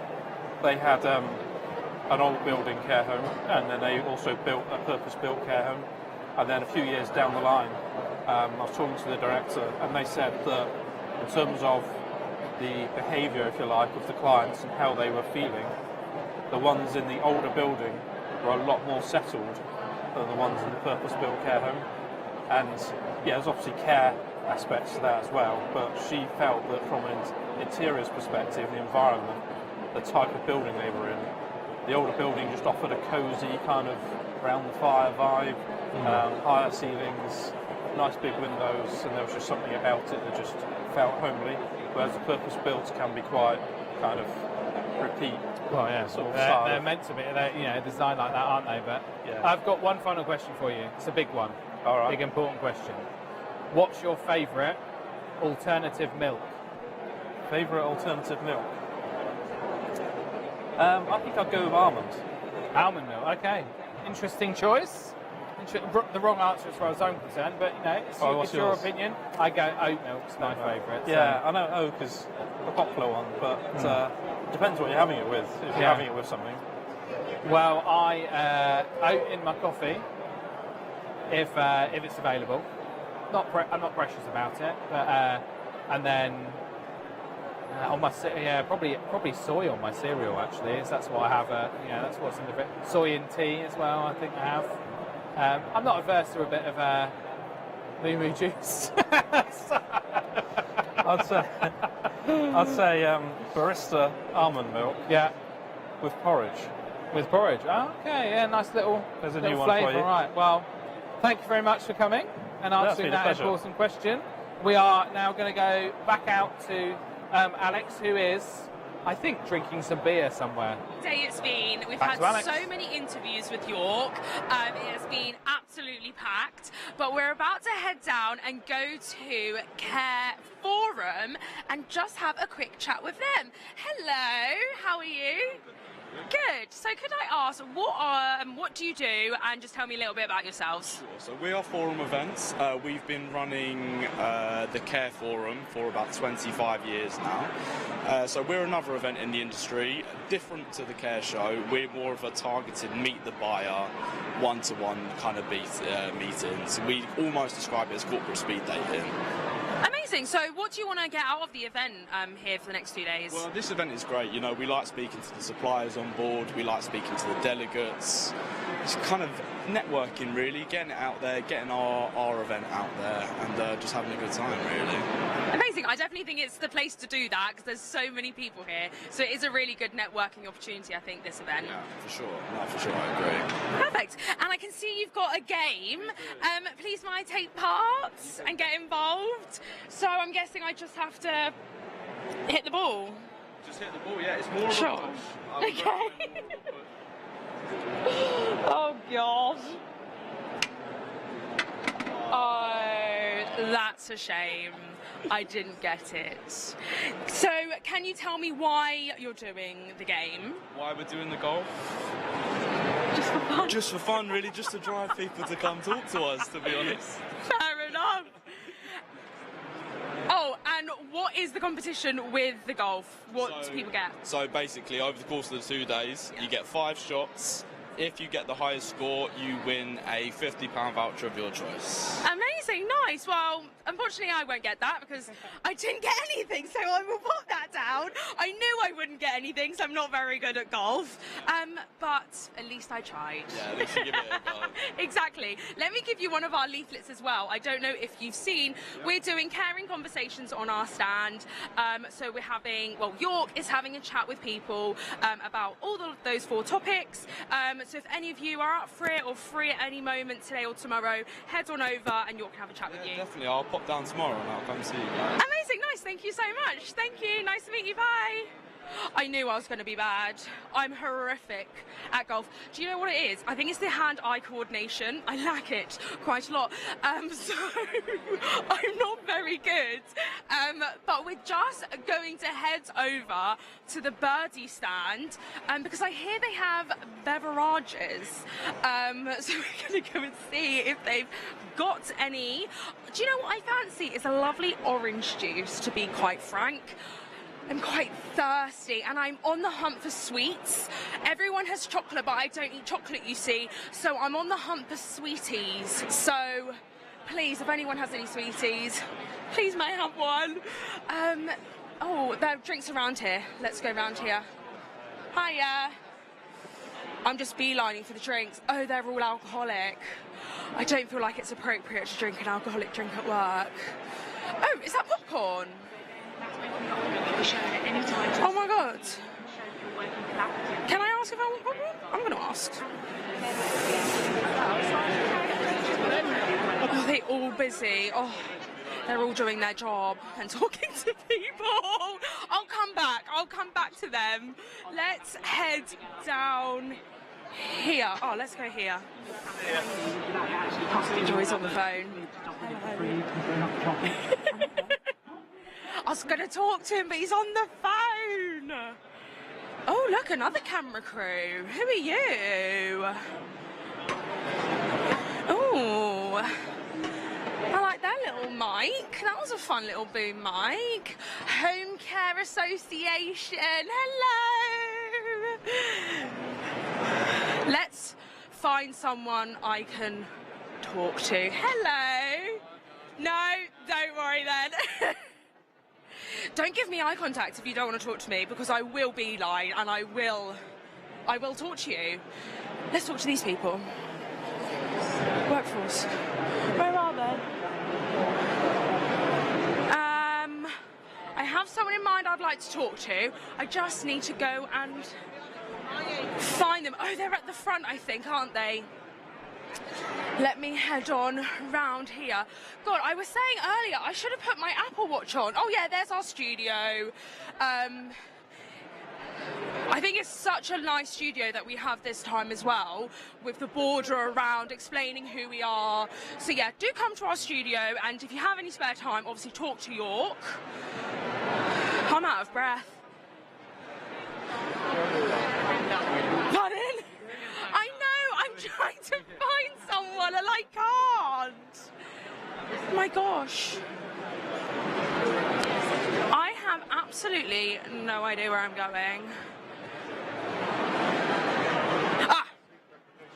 Perfect. Hello, how are you? Would one of you be happy to be on camera just for a quick chat?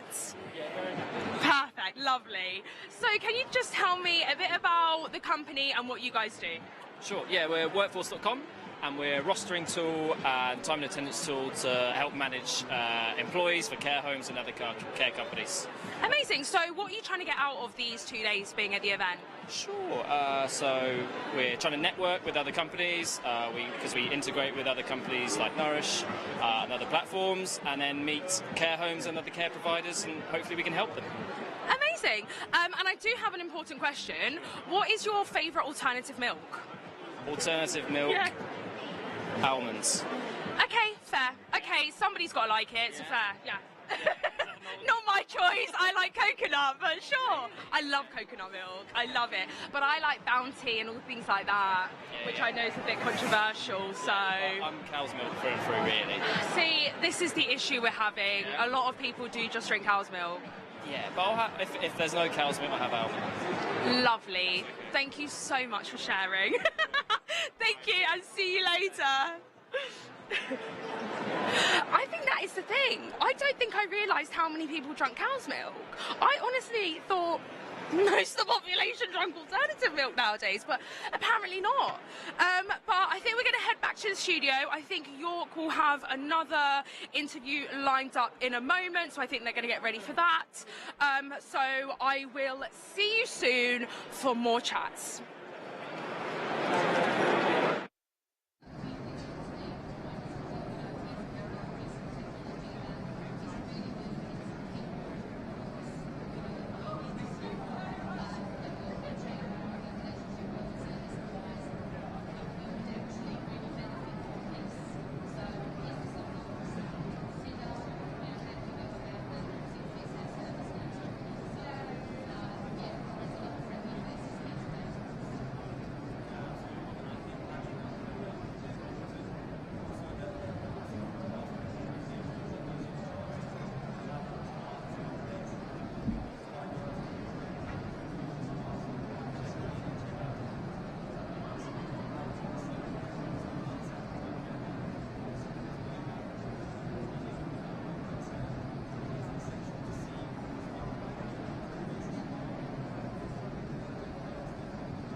Hello, welcome back to the Care and Conversation studio, live at the Care Show London. We're here with Carl Roberts. Hello York, how are you? I'm good, thanks. Do you want to tell everyone a bit about who you are and what you do? Well, my name's Carl, as you say, and I'm the Associate Sales and Marketing Director at Boutique Care Homes. We believe that care is more than just a service. It's a profound feeling of comfort, security and genuine connection. And we try to achieve this across our 3 beautiful homes in Shepperton, Newmarket and Broadstairs. Awesome. So, when it comes to sales and marketing for care, and I guess let's focus maybe on the self-funding market, because I think ultimately the local authority sort of stuff is a bit different in terms of the approach. Slightly different approach, yeah. Different way of going about it. So we focus on the idea of self-funding. What's kind of hot, what's good, what should people be doing to make sure that they're capturing the leads in the right way? Well, I think today our topic was all about getting sort of back to basics, like what is the fundamentals of selling to self-funding care seekers.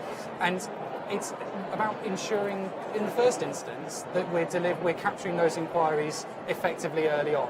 So, we're very lucky at Boutique Care Homes to have dedicated admissions managers who sort of lead on that sales process from end to end. But if your care home doesn't have that, who is that sales champion in your home? And identifying who is going to sort of take the lead on that. But then coming back to when that initial inquiry comes through in the first instance, is ensuring we're capturing that inquiry. Are we taking the care seeker's name? Who are they looking for? What's their telephone number? What's their address? Those basic information points, so that if that sales champion's not there, or if that admissions manager's not there, that we've got the information to call them back and help them ultimately. So from a kind of sales perspective, it is about kind of understanding the process and having people who advocate, or groups of people who advocate for the whole process, right? Ultimately, it's a whole home approach at the end of the day to the sales process. So it doesn't matter if you're an admissions manager or a home manager or a deputy manager, you could be a carer or a lifestyle assistant or working in the laundry. We're all responsible ultimately for the sale of our home. And it's about ensuring that your team understand their role in that sales process. So, if you're a part of the housekeeping team, you're responsible for making sure that the home is always looking its best, that it's spotless, that it's fresh, that it's presented in the best way possible. If you're part of the lifestyle team, is your home's activities, really showing off the culture of the home and are residents engaged? So it doesn't matter where you are in that process, in that home, you're ultimately responsible for that sales journey. And in terms of marketing then, so digital marketing, online, offline, what's working, what's hot in 2024 in care, digital marketing, or just general marketing? Yeah, well, I was looking at this the other day actually, and it's quite obvious in some areas, but when I look at our inquiry mix across homes, you're looking about roughly a 50-50 split between those that are generated from the local community through word of mouth, through recommendation, and then another sort of 40% through digital, and then the last sort of little bit from Facebook and the other bits. But when you look at digital versus word of mouth, over 65% of our inquiries that are coming from word of mouth are converting into move-ins. Whereas when you look at the digital piece, it's a lot smaller than that. So I think if I was speaking to other providers and saying, look, where should we be investing our time if we were a little startup, we'd be saying, look at your community, be an active member of that community, because ultimately that word of mouth, that recommendation is the best marketing that you can get. I really agree with that. I think it's a really key point, is that most homes are locally based, and there is a real big opportunity to own that market, because so few care homes are doing that. Yeah. And I would always say, if you're if you work in sales in a home, you should be out like at local networking meetings, like meeting business owners, going to local fetes, and getting known as part of the community. Yeah. I mean, self-funding care seekers in particular are incredibly sophisticated these days. The pandemic, it raised the profile of social care. There was the self-funding market. There was a magnifying glass on us ultimately. So they're coming into our sector now when they need that care, knowing a lot more. They're a lot more informed. So that when we're marketing now, we need to make sure that we're touching all of those different sources. So local community, yes. We need to make sure that our shop window in terms of our website is up to scratch. We're completely overhauling our website now to ensure that it's fit for purpose and it's presenting us in the best way possible. But at the same time, we need to be across social media platforms. You need to be on carehome.co.uk, Autumnal, Lottie, all of those different referral sources, so that when those self-funding care seekers are doing their research, that they are able to see you in lots of different light. I mean, PR for one area in particular, you know, are we making sure that our good news stories are posted on our Google My Business page? Are we publishing them on carehome.co.uk so that you're getting all of those different bits together? I mean, I could talk about this for... Yeah, no, well, I find it's a really fascinating subject. Obviously, you know, I work in this sector, right, and I help care homes, and me and the 5 of my team to market and to help with sales. Yeah. And it's really interesting to see, you know, having taken over a different type of business myself, which is much more locally based, that actually those fundamental things that, you know, beyond the big shiny, you know, let's do a £10,000 Facebook marketing campaign, like those things a lot of people are just missing because they're not actively engaging the local community, they're not, you know, taking some of that budget that they would be spending on X and actually just putting that into doing a nice event for locals. I mean, you can invest, care providers, whether you're a big national one or just a smaller provider like us with a couple of homes, you can invest so much in your marketing. But ultimately, when that care seeker then calls you, if that sales journey is not robust and doesn't have a process and isn't ultimately empathetic, it's not that marketing is wasted. And I think with self-funders, when they come through and they call your home, it's really easy to get drawn into, oh yeah, we've got a cinema and we've got a bistro and we've got beautiful wallpaper and it's a beautiful home, and focus on the sort of the features and the benefits of the home, when actually in that first instance, just taking that time to stop, listen and ask, well, how is mum doing? You know, oh, that sounds like you're in a really tricky situation. How is that making you feel? And asking those open questions to allow that care seeker to just let it all go with you. I mean, my colleague Lisa on our panel always talks about that when a self-funding care seeker calls you, when any care seeker calls you, they're going through the worst possible time of their life in that moment, and they've taken so much energy and courage to make this call. Yeah, just literally to get to the point where they've realised there's this normally an inevitability, right? That it isn't a choice, that it is, you know, for most people a process that is forced upon them. Yeah, and they've taken that time to pick the phone up and they go, right, I'm going to make the call, I'm going to ask about find a care for dads. And the person on the end of the phone is going, oh, we got this and we got that and we got this, and it's without asking that question of, well, how is he doing? Yeah. That now allows them to then, you know, get that off their chest, have that cathartic moment almost. And if you're on the other end of the phone and you're listening, and you're the person to truly try and understand what they're going through, you know, empathising, not sympathising, they're going to progress with you. You're ultimately the person that they're going to trust to look after their loved one. I mean, it's the same when you and I first met you took the time to understand us. You took the time to really understand who we were as a business and what we wanted and what we were going through. And because of that, you've created some amazing videos for us. So, you know, it's the same on whatever sector. Just take the time to understand your audience. So I think that sort of accumulates itself in a top tip being, if you own a care home, have a look at your sales process. That's what we want to call it. Yeah. Does it care about the buyer? Does it actually put them first and say, you know, because you could sort of build this into a process. You know, it has to be authentic on some level. I think you have to find people that actually want to know, that actually give a shit about that person at the end of it. If they're just there, like, oh yeah, sales, it's not going to work. They have to actually have that in their heart. You've got to genuinely care. You know, I always say that the caring starts before the care starts. Unless you genuinely care about those inquiries that come through, how are you? I mean, look, when I first started in care, I was still a relatively young man. At least I like to think I was anyway.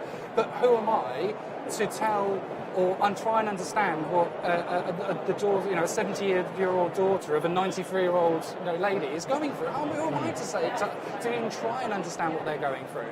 But what you have to do is try and make the space to allow them to help you to understand. And if you have a process that is person-centered, we call it relationship-centered sales, or not even sales, relationship-centered influencing, that's rooted in trust, that's rooted in, as you say, authenticity, then the possibilities are endless at that point. One brand I know employed some actors to do sort of a bit of a workshop with them, and the actors were two sisters who were arguing about their mum's care, who'd come in for kind of like a show around and stuff like that, and they created this sort of scenario to sort of help those salespeople understand the pressure that those people are under, especially if it's a collaborative decision.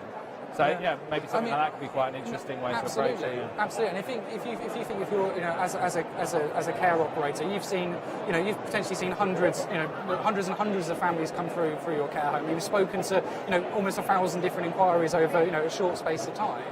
You may have heard it all before, but that individual is experiencing it for the first time, and you've got to try and put that aside and connect with them to help them as best as you can. How would you help someone who's quite green at that? So if you bring in a new salesperson, or if you bring in, is there a structure that you work to help them understand? Fundamentally, if they're empathetic, right? Maybe that's what you should be looking for. I mean, ultimately, in the recruitment process, you're trying to find someone who has that genuine, high levels of empathy, and who really can feel what the other person is feeling in that moment. But within that, the start of understanding our sales process at Boutique, that word authenticity comes into it again. So there's something called the statement of authenticity. And Avnish Goyal always used to say, know your why and the how will follow. And that's what I always ask the sales team is, well, what is your why? Why are you doing this job? Why do you care? What is the reason you get out of bed in the morning to help these people? And if you really understand your why, then the how you take that person through their care journey is already out in front of you. It might be every time you say your statement of authenticity, it's always slightly different. But it was always used to be, my name's Carl. I'm the admissions manager at ABC Care Home, and it's my role here, New York, to support you and guide you through this journey. I'll be that arm around your shoulder, and it doesn't matter if you choose our care home or not. I'm going to dedicate my time to make sure that you are going to get the best outcome for your loved one. And if you truly connect with that statement, then that allows that person in front of you to connect with you and trust you. And I suppose ultimately, if you are serious about self-funders, you need to get yourself dedicated team members for that, right? It's going to be really difficult for, say, a home manager to go from high pressure conversation about CQC inspection to rotoring staff in a different place to then empathising with the person. Do you advocate for that? If you have the resource to do so and can invest in that area, then absolutely. But ultimately, it doesn't matter what role you are in a care home. We're all carers, so there will be someone in your home, who has the empathetic. It might be your receptionist, it might be your administrator, it might be your deputy manager. It doesn't take hours out of your day to support these individuals. It's just to be that person on the end of the phone, to be that support, to answer their questions. It's on your tools when you're delivering those care home tours. The temptation is right, you're here in our care home, here's the bistro, here's the lounge, here's the dining room, thank you very much, who are you looking for, great, here's our fees, off you go, and you're bish bash bosh, you're done in half an hour. But just taking the time to sit down and just talk through 20 minutes, half an hour, whatever it might be, understand, what's mum's favourite hobbies, where did she grow up, what's her favourite food, what was her life like, what are her hopes and dreams for the future? And then using that information to then tailor that tour around your home makes it really person-centered. I'm not going to show, Mr. Blogs around our home, if he hates gardening, our garden, and spend loads of time there. If mum is, really introverted and gets anxiety around lots of people, then maybe we're not going to spend lots of time in our bistro or in our busy lounge. We're going to go to some of our quieter areas or spend a bit more time in our garden. And you tailor those tours individually.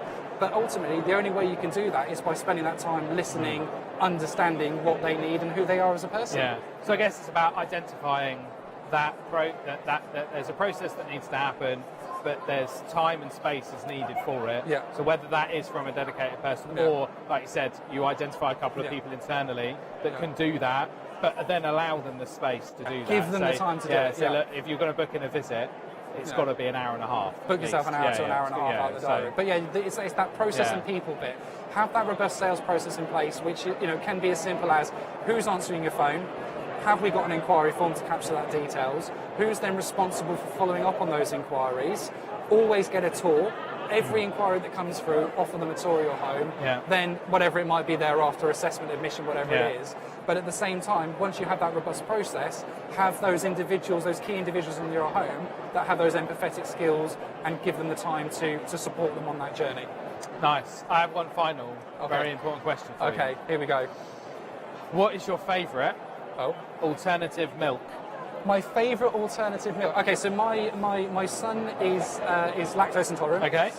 He's a dairy intolerant, and my wife is gluten free, dairy free, wheat free. So I'm quite an expert on the old sort of alternative milk. So not oat then, because if your wife's gluten free. So we do. You can get gluten free oat milk. So we can get gluten free oat milk. Almond milk. Okay. I love an almond milk, especially on granola, because it enhances the flavour of the almond flakes in your bowl. Someone earlier said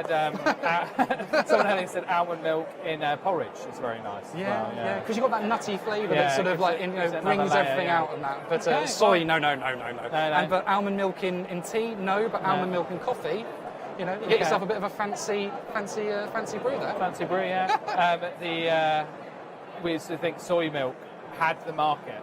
And it just let it go. And all these other ones came in. Then coconut came in and almond rocked up. So, dearie me. Right, well, thank you very much for coming to see us. Thank you so much. Brilliant. Thank you, Carl. Pleasure, my friend. Thank you so much. Right, we are going to a short break.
Hello, welcome back to the Caring Conversations studio, live at the Care Show in London.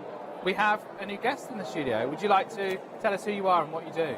Okay, my name is Oge Bella, and I run Bella's Global Connections. It's a new company set up in the UK providing care and support services to the aged and elderly as they have possibly retired from work and would need some sort of support while they live in their homes. Perfect. So we're going to talk about activities and lifestyle today. Okay. So what have you got to say about activities and lifestyle then? Well, I know that it's important that the elderly, that's our ideal service users, still are able to keep active in terms of being able to still be a part of community and society. So it's good to always have them participate in activities that would still be interesting and engaging to them. For me, from a perspective of religion, it's good to still have them attend church services for those who are religious or religious, the Christians. Then to also maintain social lives and participate in social activities like going out for events, sightseeing, shows, exhibitions. Like I recently visited a theatre performance at the West End, and the hall was packed full of the aged. And I was very impressed because almost everyone around me, maybe it was the time of the day I went, but that showed that they're still very much interested in going out to see what's happening around town. I mean, you know, life is big and bold and interesting, and just because you're a bit older doesn't mean, and you need some help at home, doesn't mean you shouldn't be able to access that, does it? That's true.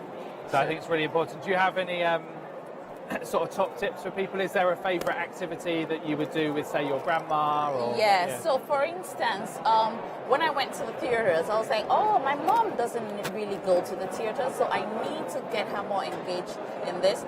My mom is about 67 now. My dad is about 76, but unfortunately he has a stroke.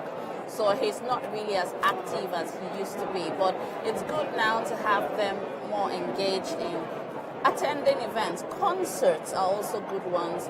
Theatre performances, church services, and then even going out to minister to outreach activities, charity activities, also important, as well as sports. Yeah, I think like sort of things like local fates, things like that can be quite nice. It gives you a moment to connect with your communities. Very isn't correct, it? Yeah. absolutely. So do you work in the sort of home care sector then? Is that your kind of area? So my core focus is, home care. So we render services to clients in their homes. So I provide the service users, the carers who come to support them in their homes. And then they would also support them with domestic activities, support them with taking them out to activities, accompanying them, companionship care, supporting with domestics, and just generally keeping them lively and active. Yeah. So what's the sort of top tip for a home carer then if they're going into a home? What's the best way to kind of connect or interact with that person? So I think connecting with the client, the service user, has to do a lot with the personality. So you still need to be outgoing, you still need to be nice and friendly, you still need to be cautious, and you still need to show a large scale of empathy to your service users. What about dealing with the families as well? Because that can be quite a different... Yes, I think it's important to maintain a good communication relationship with families, because they would want to know that their loved ones are in good hands, especially if their service users are grannies, grandpas, grandmas. Their grandchildren would always want to know that, oh, she's looking after my grandma and she looks after her so well. So she loves my grandma, she loves my grandpa, and she shows them so much love and care. I think that really goes a long way. Is there any your favourite bits of like technology that you use in your home care business? Technology would most likely just be surfing the internet, doing things online. A lot of the aged are a bit of the old school, but it's good to get them integrated to what's trending at the moment. Apart from the traditional way of watching TV all the time, there are now other ways of engaging. A lot of them even are interested in social media. Okay. Yeah, social media, I think, having a Facebook account. That's also a good way to connect and still stay social. It's a good way to find out about local events. And Yes, things like that as well, isn't it? yes, Yeah. yes. So I've got one last question for you. It's a big one. Okay. What is your favourite alternative milk? Milk. For me, I think I'm lactose intolerant. Okay, well, so it should be perfect. Yeah, so I for you. think alternatives are milks made with soya and all other healthy. Soya, oat, almonds. Yeah, so maybe coconut. soya. Soya's your favourite one, Coconut yeah? sounds good as well. Yeah. Yeah. Alex from our team's a big fan of coconut, so yeah. Well, brilliant. Thanks you very much for coming to the studio thank you today. so very much It's for been nice to inviting meet me. you. Yeah, nice Thank to you. meet you too. Thank you. Right, we're going to go to a short break now. We'll be back soon.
We are live back in the studio, the Caring Conversation studio.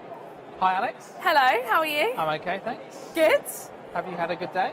I have had a really good day. It's been really, really nice speaking to like new people as well. There's been quite a few stands that we haven't met before, so that's been really nice talking to them.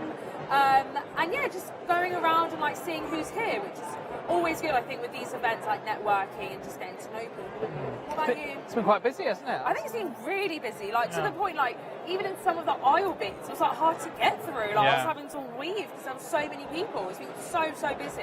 I've had a good day. I've talked to lots of people. You have had a lot of interviews. I saved someone. They fell over and I caught them. No way! You haven't told me this. I was chasing after you because you were like at some point like an hour ago, and I was going to like go ahead of you and then just do something wacky, and you'd be like, oh my god, you're there. And then as I was doing it, I went like cut a corner of a stand, and a lady followed me and stacked it over the corner, and I grabbed her by her arm and stopped her falling over. Oh my she would have literally fallen on her face. Wow. But then I was worried that I'd like grabbed her arm too hard.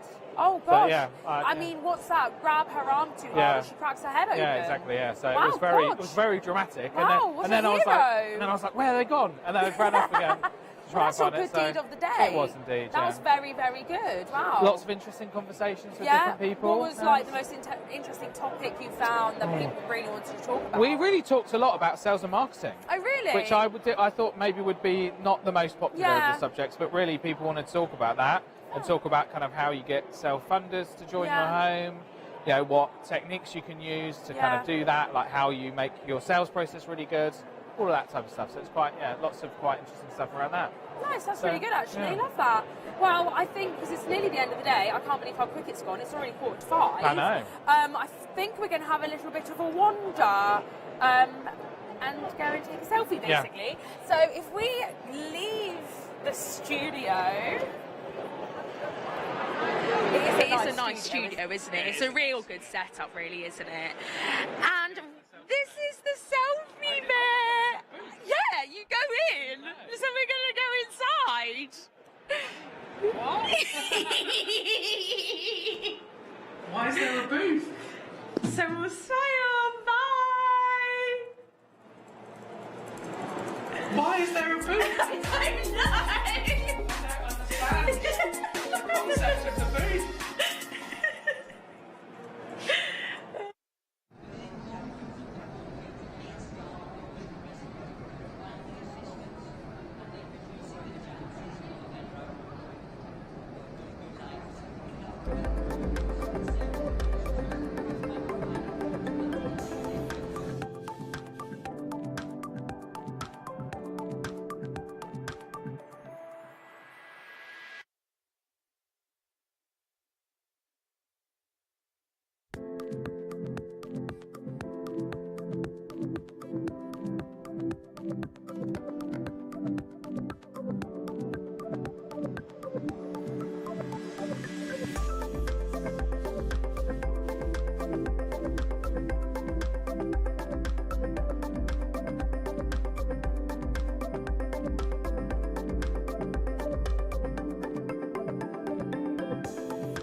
you.